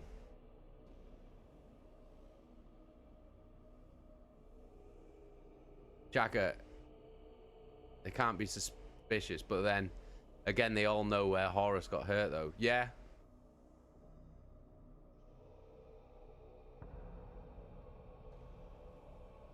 This is a different place to where it was stolen, though. Yeah, so it was stolen from Zenobia Prime, which was an Interrex planet. And then it's clearly been brought to Davin's moon. The moon where Temba was, where Horus got stabbed. It was stolen from Zenobia Prime, taken to Davin's moon, given to Temba. Then Erebus goaded Horus into going to Davin's moon to kill Temba. Horus gets stabbed, taken back to the Vengeful Spirit, the flagship, while they're still in orbit. And then, coincidentally, Erebus knows that, oh, some people on Davin, which is the planet that the moon was on, or that the moon was orbiting, oh, some people on the planet, they can heal him. Let's take him there. Do you know what I mean? It's all like, oh, that's all convenient, isn't it? He gets mortally wounded on the moon of the planet that the people that can heal him on. It's so convenient. All just a stone's throw. You know what I mean?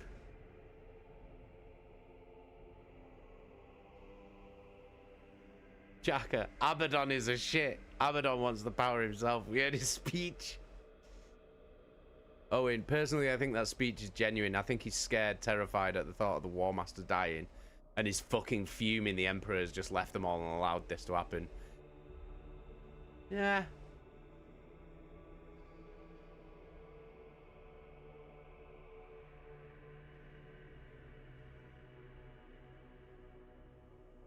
The speech where he was happy about himself and power hungry.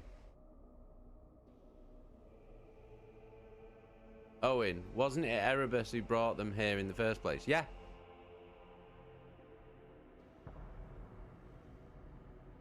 Yeah, it was Erebus, because he said, "Oh, Horus, oh, I hate to be the one to tell you this, but Eugen Tember has been saying some horrible things about you and the Emperor.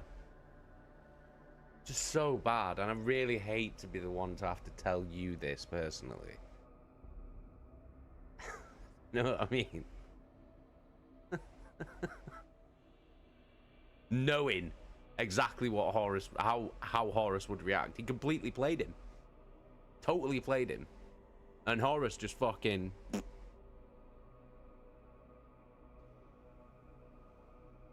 His pride. His pride, innit? His pride was his fall. That's why he got stabbed up with a poo knife.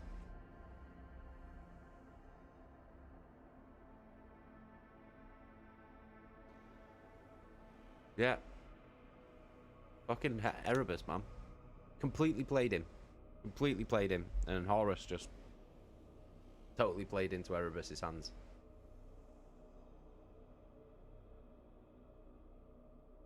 But if you remember what they were saying, ever since Erebus came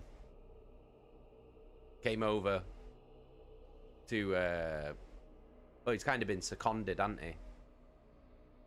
He's been he's on a secondment from his legion. So he's obviously been sent to or he's come of his own of fucking a god to the sons of Horus.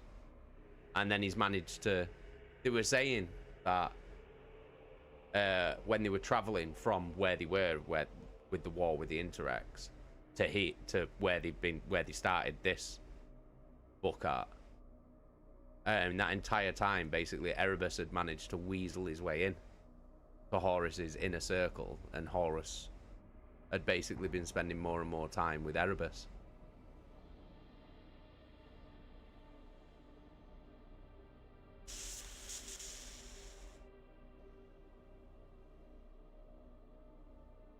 Shaka, I think Erebus works with Abaddon. Oh, and honestly, up until last week, I would have 100% agreed.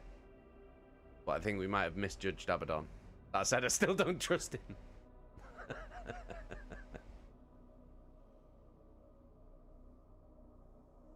Well, sure, we'll find out.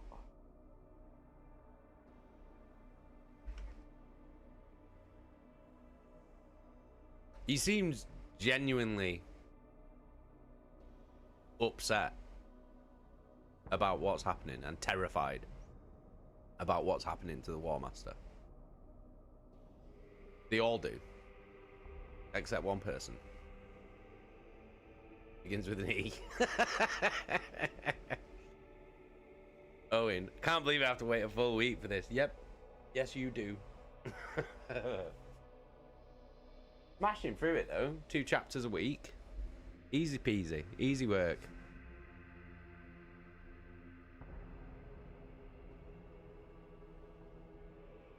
The mysterious E.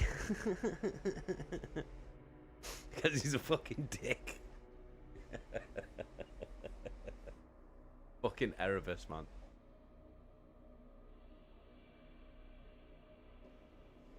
I'm thinking what we'll do with this book series is I'll speak to Gav, because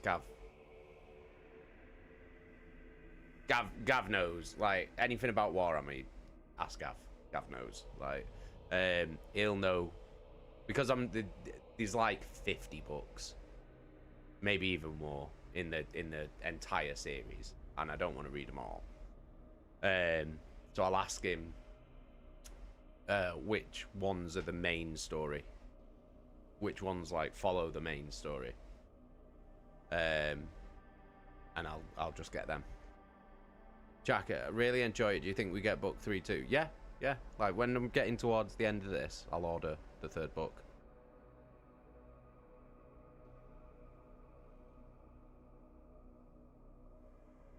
Because I know the first 3 books go 1, 2, 3, and then after that, Gav said it just fucking goes, and then he's just like, you can just follow loads of different stories, but I just want to follow the main one. I'm not reading all 50 of them. You can fuck that right off.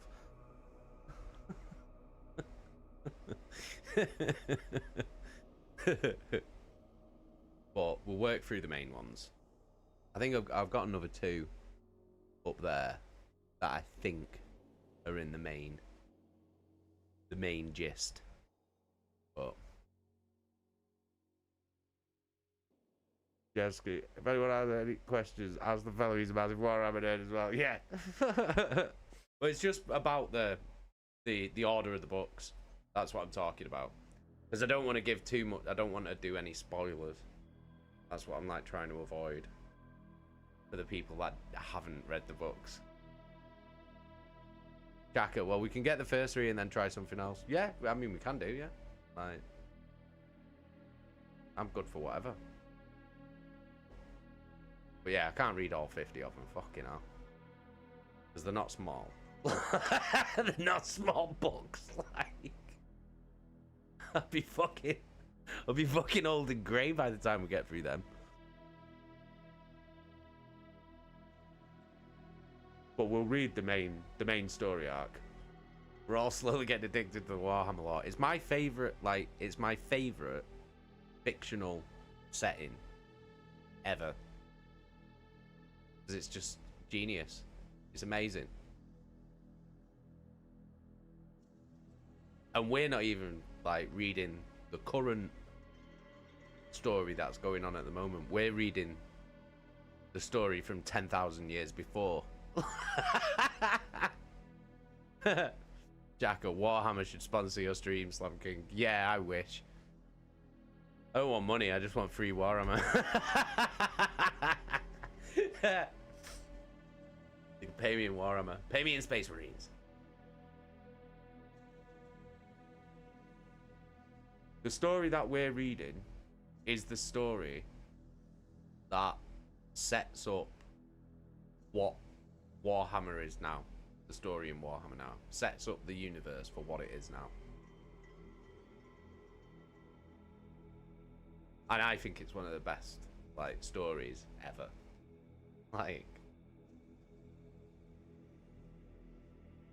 yeah. It's fucking well good. It's well good. So sick. Because Warhammer 40k is called Warhammer 40,000 because it takes place in the year 40,000. Where we are at the moment is, I guess you could call it Warhammer 30,000 if you wanted to. That's the point that we're at. A lot happens in 10,000 years.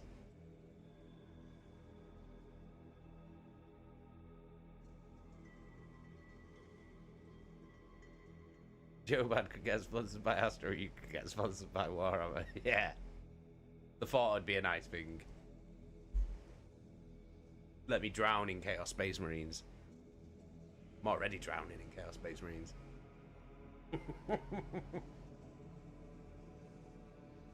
Jesky, I do like the lore of Warhammer. It's really interesting. It is really cool. It's so sick. Because it's just proper grim. It's like grim and industrial. Like, it's like a grim industrial, like, sci-fi. Do you know what I mean?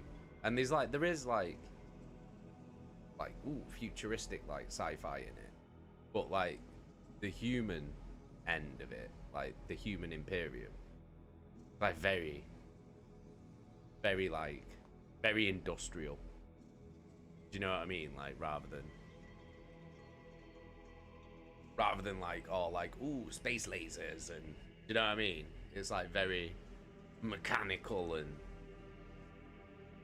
dark and gritty and that kind of shit. Which I like. I like that kind of fiction. You know what I mean? I do like. Don't get me wrong. I like stuff like Star Wars, bit like that. But for me, I like dark, gritty, horrible shit. Like, do you know what I mean? Like that's my jam. I'm the same with like fantasy as well. Like the fantasy stuff that I like is the darker, grittier stuff. Like, don't get me wrong, I love Lord of the Rings, but I like really dark, horrible, like, you know, the grim shit. Like that's what I love. Like, yeah, like Game of Thrones. Like I loved Game of Thrones. Like, when I was watching it, it was my favorite TV show of all time, and they just couldn't stick the landing, which is a shame. But the first 4 seasons of Game of Thrones are the best television I've ever watched, ever. I tell you what, I did start watching the other night, and I watched every episode that's available. Mobland on Amazon Prime on Paramount. Fucking well good. If you haven't seen it and you've got Amazon Prime, watch it. Or if you have the internet and some totally legal sites, you know what I mean? But yeah, Mobland is well good. It's got Tom Hardy in it, Pierce Brosnan, Helen Mirren,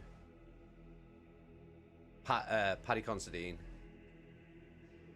It's really fucking good. And it's directed and written by Guy Ritchie. It's mint. Brief synopsis without spoilers. Tom Hardy is a gangland enforcer for a really powerful, really rich crime family. Irish crime family. Like, really rich, really powerful, in London. And it's about that, basically. It's great. Pierce Brosnan's like the head of this Irish, like, crime family. And Helen Mirren's his wife. Paddy Considine is Pierce Brosnan's son in it. And Tom Hardy is like his best mate. But he's like their enforcer, their fixer. He basically does everything for him.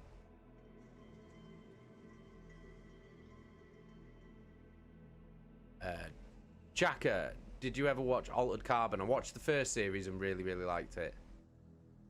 Started watching the second series, kind of got a little bit bored, and then dipped out after like 3, maybe 4 episodes, and never went back to it. But I really, really enjoyed the first season. Jack, Tom Hardy's my favourite actor. He's amazing. He's amazing. He's mint. Did you ever watch Taboo? It's on Netflix. It's on UK Netflix anyway, but Taboo came out like 7 years ago. Really fucking good. And making a season 2 of it now, 7 years later. Mad that. But it's well good. That's really good. That's like set in like the late 1700s, early 1800s. And basically Tom Hardy is like the estranged son of this business owner, and everyone thinks he's dead, and his dad dies, and his sister's about to inherit everything, and then he turns up at the funeral, and obviously he's the eldest child, so he inherits it all, and it's basically all about this plot of land that he's inherited from his father that everybody wants, and it's a plot of land in Canada. And it would be kind of where Vancouver is, around where Vancouver is. And basically, that plot of land is so important because whoever owns that plot of land, this like island or whatever, basically controls the trade routes from Asia into Canada and America, and then obviously through to Europe. So you've got the English crown that wants it, the French want it, the Americans want it, and what's that fucking, the East India Shipping Company want it as well. So it's about all these people that are trying to get this plot of land from him, and it's fucking brutal. Well good. So you should watch it, it's great. What else did I watch recently? Mr. In Between on Disney Plus. Me and the Slam Queen like binge watched all 3 seasons of that in like 2 days. Fucking amazing. If you've never seen Mr. In Between, go watch it. It's fucking awesome. So Mr. In Between is like, it's an Australian TV show, and the episodes are only like half an hour long, if that. But it's about this guy, and he's called Ray, and he's a hitman basically, kind of, but like he's kind of like a mob enforcer as well, like a crime, but he doesn't work for anyone. He's like, people will just hire him and pay him to do jobs. And whether that's collecting debts, killing people, threatening people, blackmailing people, anything like criminal, people will pay him to do, basically. But he has like a moral code as well. You see like his moral compass and stuff. But it's just about him and him like balancing being a dad and balancing trying to have relationships and obviously the shit that he does as well. And it's fucking well good. Really, really good. But it's definitely worth watching. See if you can find it on a totally legal streaming website, Jacka. Sure, you'll be able to find it on a totally legal streaming website. It's well worth watching. Jesky, me and the fellow binge watched The Righteous Gemstones. What's that? What's The Righteous Gemstones? I don't think I've even heard of that.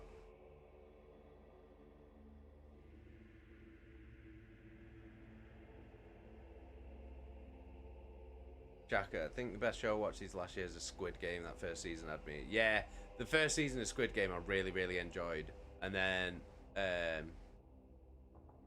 Slam Queen and Scarlet were watching the second season. And I was kind of dipping in and out of it, so I didn't really get grabbed by it properly because I wasn't watching it properly from the start, if you know what I mean. But I didn't get grabbed by it. But I was watching it in and out, so I kind of got the gist of what was happening. Jesky, basically it's a piss take on the massive religious families in America. Oh right, okay. The ones who have mega churches and take money off people, it's so funny. What's it called? The Righteous Gemstones? I'll check that out. Jacka, and The Last of Us is so good too. Yeah, Last of Us is brilliant. Really, really good.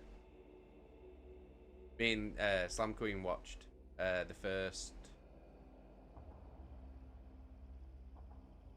2 episodes. No, first 3 episodes. We watched the first 3 episodes on Monday of the second season. It's so good. It's so good.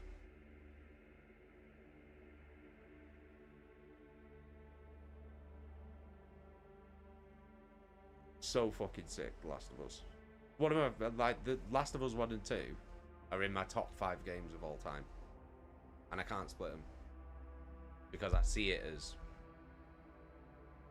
one. Like, do you know what I mean? It's so good. Second season, you don't get the shock value anymore, though. Not if you've played through the game.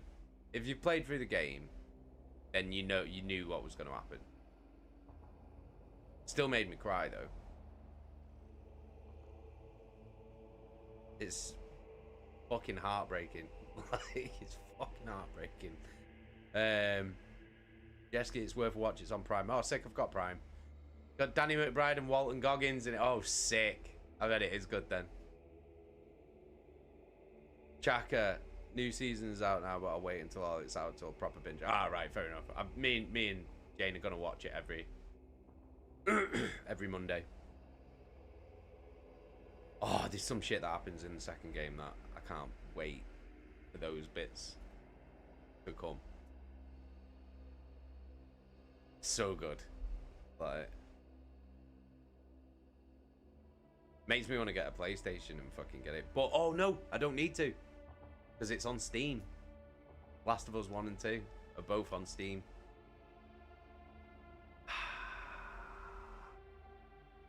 Fucking, that's a game. Them two are a game that I would absolutely play through again.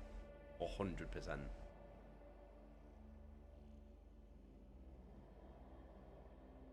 Because I fucking love The Last of Us.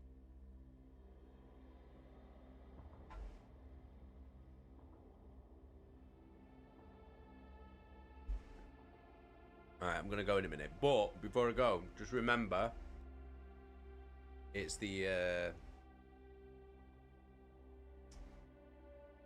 secondary April sub goal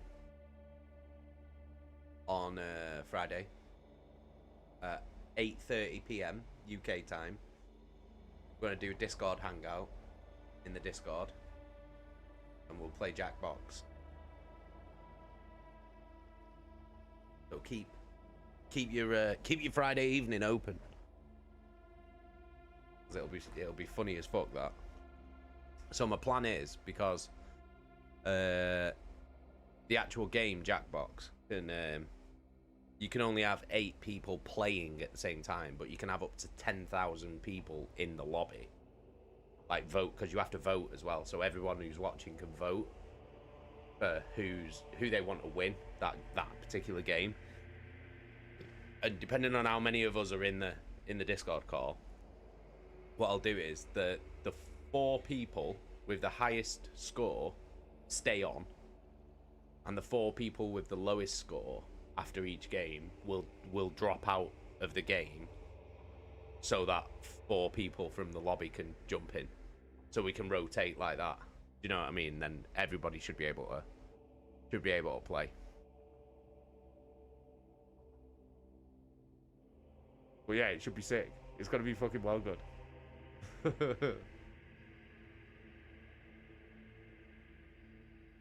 So yeah, the idea is we all get in the Discord video chat, and then I can stream Jackbox to the Discord video chat. And then what it'll do is, on the screen it'll come up with the website you have to go to on your phone or tablet or laptop or whatever it is that you use. I think it's jackbox.tv, and when you get to that website it'll say put in your room code, and the room code will be on the screen what I'm streaming through Discord, and then you just put that in, and then it'll put you in the game.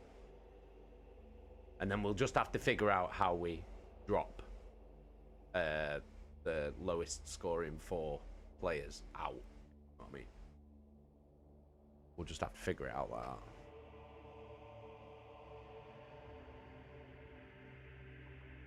But yeah, we're gonna play that for like 2 hours, I think. Could be fun. I was talking to Steve about it before, so he's looking forward to it as well. So yeah, we'll just all hang out in the Discord, and it'll be fucking chaos. That's what I'm saying. Imagine us all talking at the same time. That's what I'm saying. Like, it'll just be fucking carnage. Well, that's what it's all about, though, isn't it? Do you know what I mean? That's what Discord Hangout's about.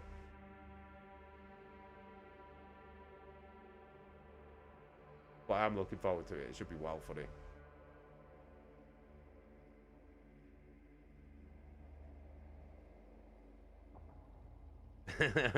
All the accents. You won't be, there'll be no point like trying to listen to what anyone's saying. Because I reckon there'll be at least like 15 of us in that.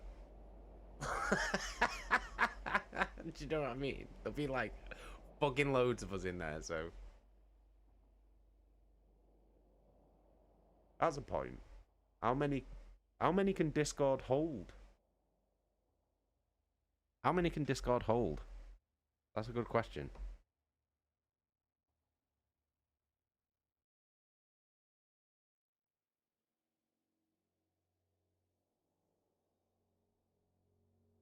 Oh, it better not fuck me over now. Probably something I should have fucking. How many can Discord video chat hold? 25.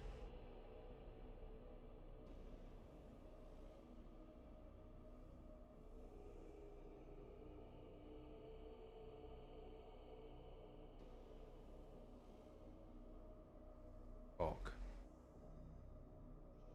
Hang on. You can talk with up to 100 people. And you can see up to 25. Okay. We can have 100 in there. But we can only have 25. You can see on your voice channel how many it can take. Right, 1 minute, let me have a look.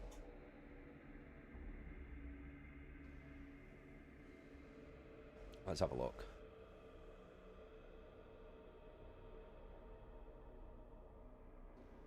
Let's see. How do I do that? Edit channel. Use the limit. No limit. No limit. There's no limit. No, no, no, no, no, no. There's no limit. That's what it says.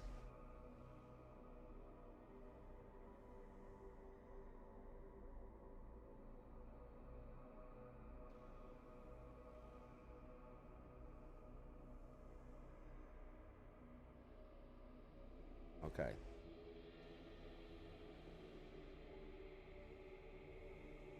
Yeah. No, I'm not bothered about the video thing. I just wanted to make sure everyone can be in the actual like voice channel, if you know what I mean. Because they'll have to see what I'm streaming in order to be able to join. Do you know what I mean?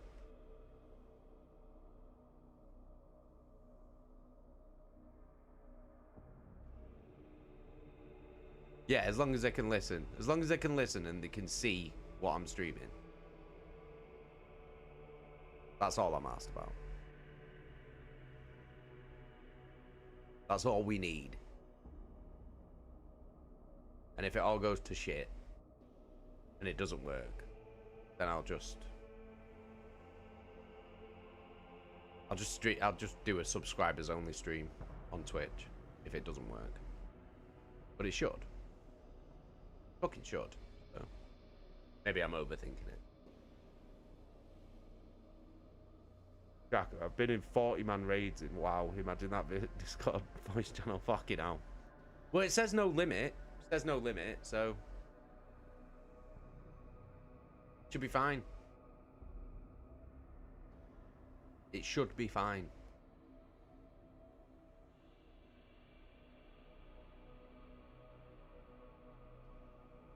There's only one way to find out, though, isn't there? So we'll just have to do it and see what happens. You know me, winging it. That's my style. I don't do planning. Planning isn't in my vocabulary. You know what I mean? I just wing it. Just see what happens.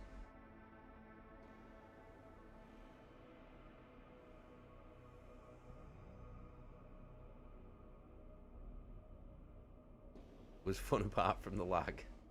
Well, our server's been boosted loads, hasn't it? Like, loads of people have boosted our server, so it should be fucking fine, shouldn't it?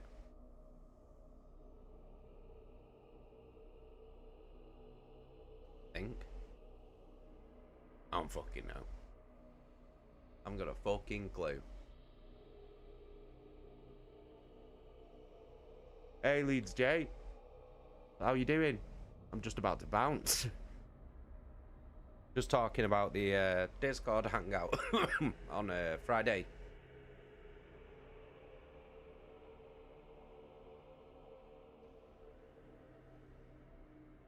I've had to set it for 8:30 p.m. Just because that's what time Dee'll be in from work. Oh, what did you go to the cinema to see? I can't believe how hot it is still in this room. It's insane. Oh, you meant inside World of Warcraft with 40 people. It was like, ah, right, okay. Until Dawn. How was it? Was it any good?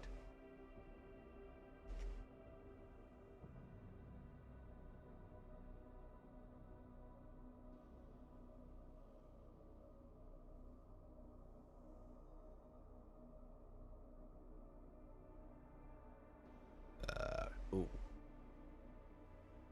Fucking hell, that burp crawled out then, didn't it? Jesus Christ.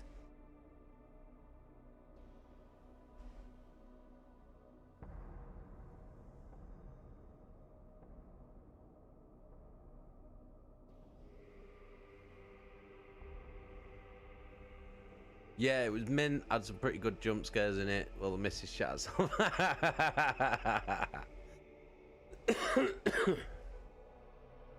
Speaking of the missus shitting herself,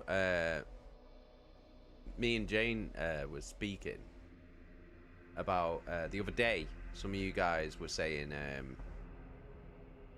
for a future sub goal, having a stream where the Slam Queen plays a game and streams, and we were talking about it. And I don't know whether you remember, like I said, that there was that horrible game called Huntsman that I will never ever play. But we were saying like, oh, if we do a stream, like I said, I'll sit here next to you, because obviously she doesn't know how to control the stream and shit. And said she might play that Huntsman game.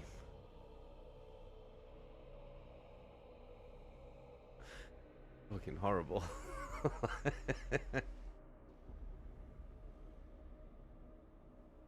Fucking horrifying. So I was like, well, I'm not playing it, but I will sit with you while you play it. I'm definitely not playing it ever. But yeah, if that's something you guys want, we can definitely do that. We can definitely do that in the future. Maybe set it for next month's sub goal. When does it become? When does it become next month? Is it tomorrow?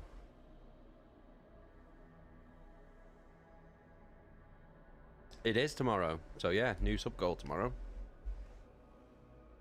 Jesky, oh god, I've seen that. It looks horrible. I'm not scared. Yeah, it's horrible. It's horrible. I watched a guy play it for like not even 5 minutes. And I screamed so loudly that Jane almost like choked on the food that she was eating. Because it scared me that much. Really didn't like it at all. But yeah, we can discuss that tomorrow, because it'll be new sub goal tomorrow. So we can discuss that during the Baldur's Gate stream. I'll be on 6:30. Well, I say 6:30. Might be like 20 to 7. You know what I'm like. Have to go for a wee and finish my tea and all that. And the missus don't get home till 6 from work anyway, so I have to say hello. Make sure she gets it. Make sure she gets her tea as well. Can't have her coming home from work with no food. No food on the table. But yeah, we'll discuss that. New sub goal tomorrow. And I will be back on... What are you saying, Lady Dragon? So you don't want to play the game where there's a shark in the swim? No. No, I definitely don't want to play that. Is that some Michael Barrymore shark?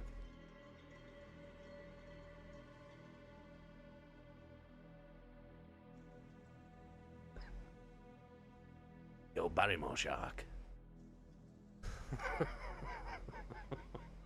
Okay, now.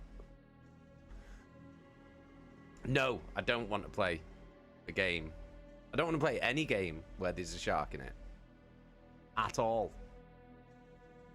No thanks. It's making me feel uncomfortable. Really don't like them. Really don't like them. I find them fascinating. I think they're fascinating, but there's like I'm not like scared of many things in real life, like real life things. But that sharks, dude, no thanks. Chaka, I can't wait for you playing Silent Hill. Do you know what? I think you're going to be surprised by how not scared of Silent Hill I am.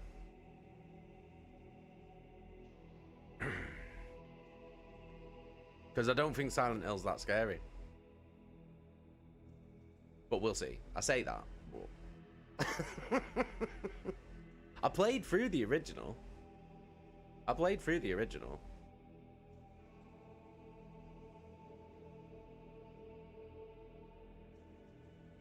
I'm fucking giving it Billy Big Bollocks now, aren't I? Now I'm like regretting my words immediately. As soon as they fell out of my mouth, I was like, probably shouldn't have said that.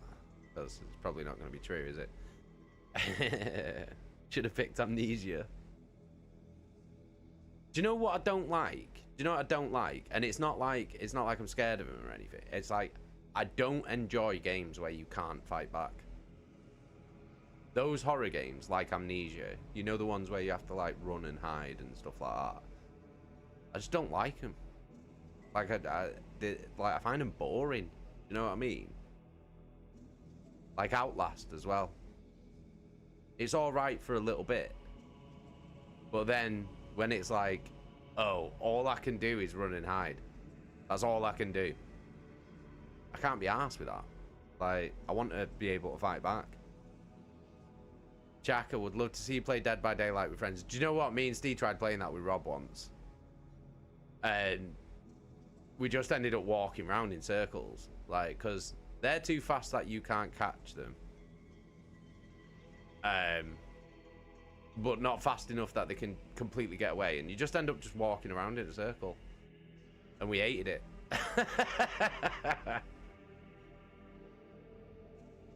I tell you what me and Steve did enjoy playing was The Forest, because that's a good mix of horror and being able to fight as well. Do you know what I mean? You can fight back, which makes it enjoyable because there's a combat mechanic in it. So The Forest was good. Like, we never played Son of the Forest.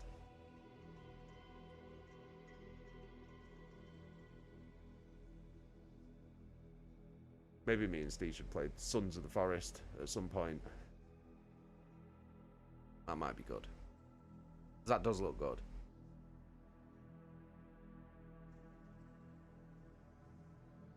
But yeah, we'll talk about a new sub goal tomorrow. I'm gonna go and check on Scarlet because obviously she's not well. The Forest 2 is good. Yeah, that's it. Yeah, Sons of the Forest it's called, isn't it? Because me and Steve were looking at it. Jacka, The Forest and U2 is the best stream I ever watched. Do you know what though? When we started working together, gaffs were getting built. We had boat gaff. That was the best gaff, that. Boat gaff was the best gaff. Loved boat gaff. That was sick. It was amazing. Boat gaff was the best. Do you know what? Do you know what I didn't know? I didn't find out for ages as well. There's sharks in that game. And I never came across one. Thank fucking God. Because I would not have played it again. But there is sharks in the forest. And I didn't find out for ages, and we'd been playing it for fucking ages. And then I think it was the stream when Brad came on and was playing the forest with me and Steve. And we came across a beach, and there was like dead sharks on the beach. And I was like, what the fuck? Why is there dead sharks on the beach? And Brad was like, yeah, because there's sharks. And I was like, you fucking what? And then I never went in the water ever again after that. Not once. Like, I wouldn't go in the water after it. Like, because I was like, I've been swimming around in the water at night, and there's sharks in this game. If a shark had grabbed me in the pitch black night in the water, I would have shit myself. Jacket, my mate's daughter kept having migraines at Scarlett's age. It was her sight. Did you get it checked? Yeah. She's had a sight checked. She's got like new glasses and everything, and she still gets them. But like the main reason that she suffers from them is because the doctors prescribed her a nasal spray, but she just won't. She won't do it. Like, it makes her sick and makes her cry and stuff like, and she just won't do it. So we're gonna have to take her back to the doctors, see what else they can do for her. But one of them, innit? It's like, she said that when we got out of school, she was like, oh, I've got a migraine. And I'm like, right, okay, let's get you home, get you in like a cool bath, and just like try and bring your temperature down, and just like get in a cold bath and like see how that is. And that helped her for a bit. But then she said as soon as I got out of the bath, with it being so warm, as soon as the body temperature went back up, then it kicked in again. Oh, yeah. Ellie. The nasal spray is disgusting, so I don't blame her. I had to use them in high school. Yeah, she hates it. I think she used it like once or twice, like, and she fucking hated it. But I have to take her back to the doctors and see what they can do for her. See if there's like, I don't know, a pill or something that they can give her just to take the edge off, because it's like it's so bad that like she can't go into school some days, and the SATs are coming up, you know what I mean, and she's like missing time from school at a really important time. But it's like, you can't send her in because she's in fucking agony with it. So yeah, I'm just gonna have to figure something out for her.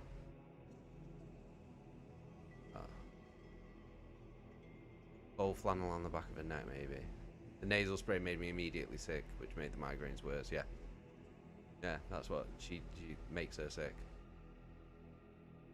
Well, I mean, she's been sick tonight just because of the migraine, I guess.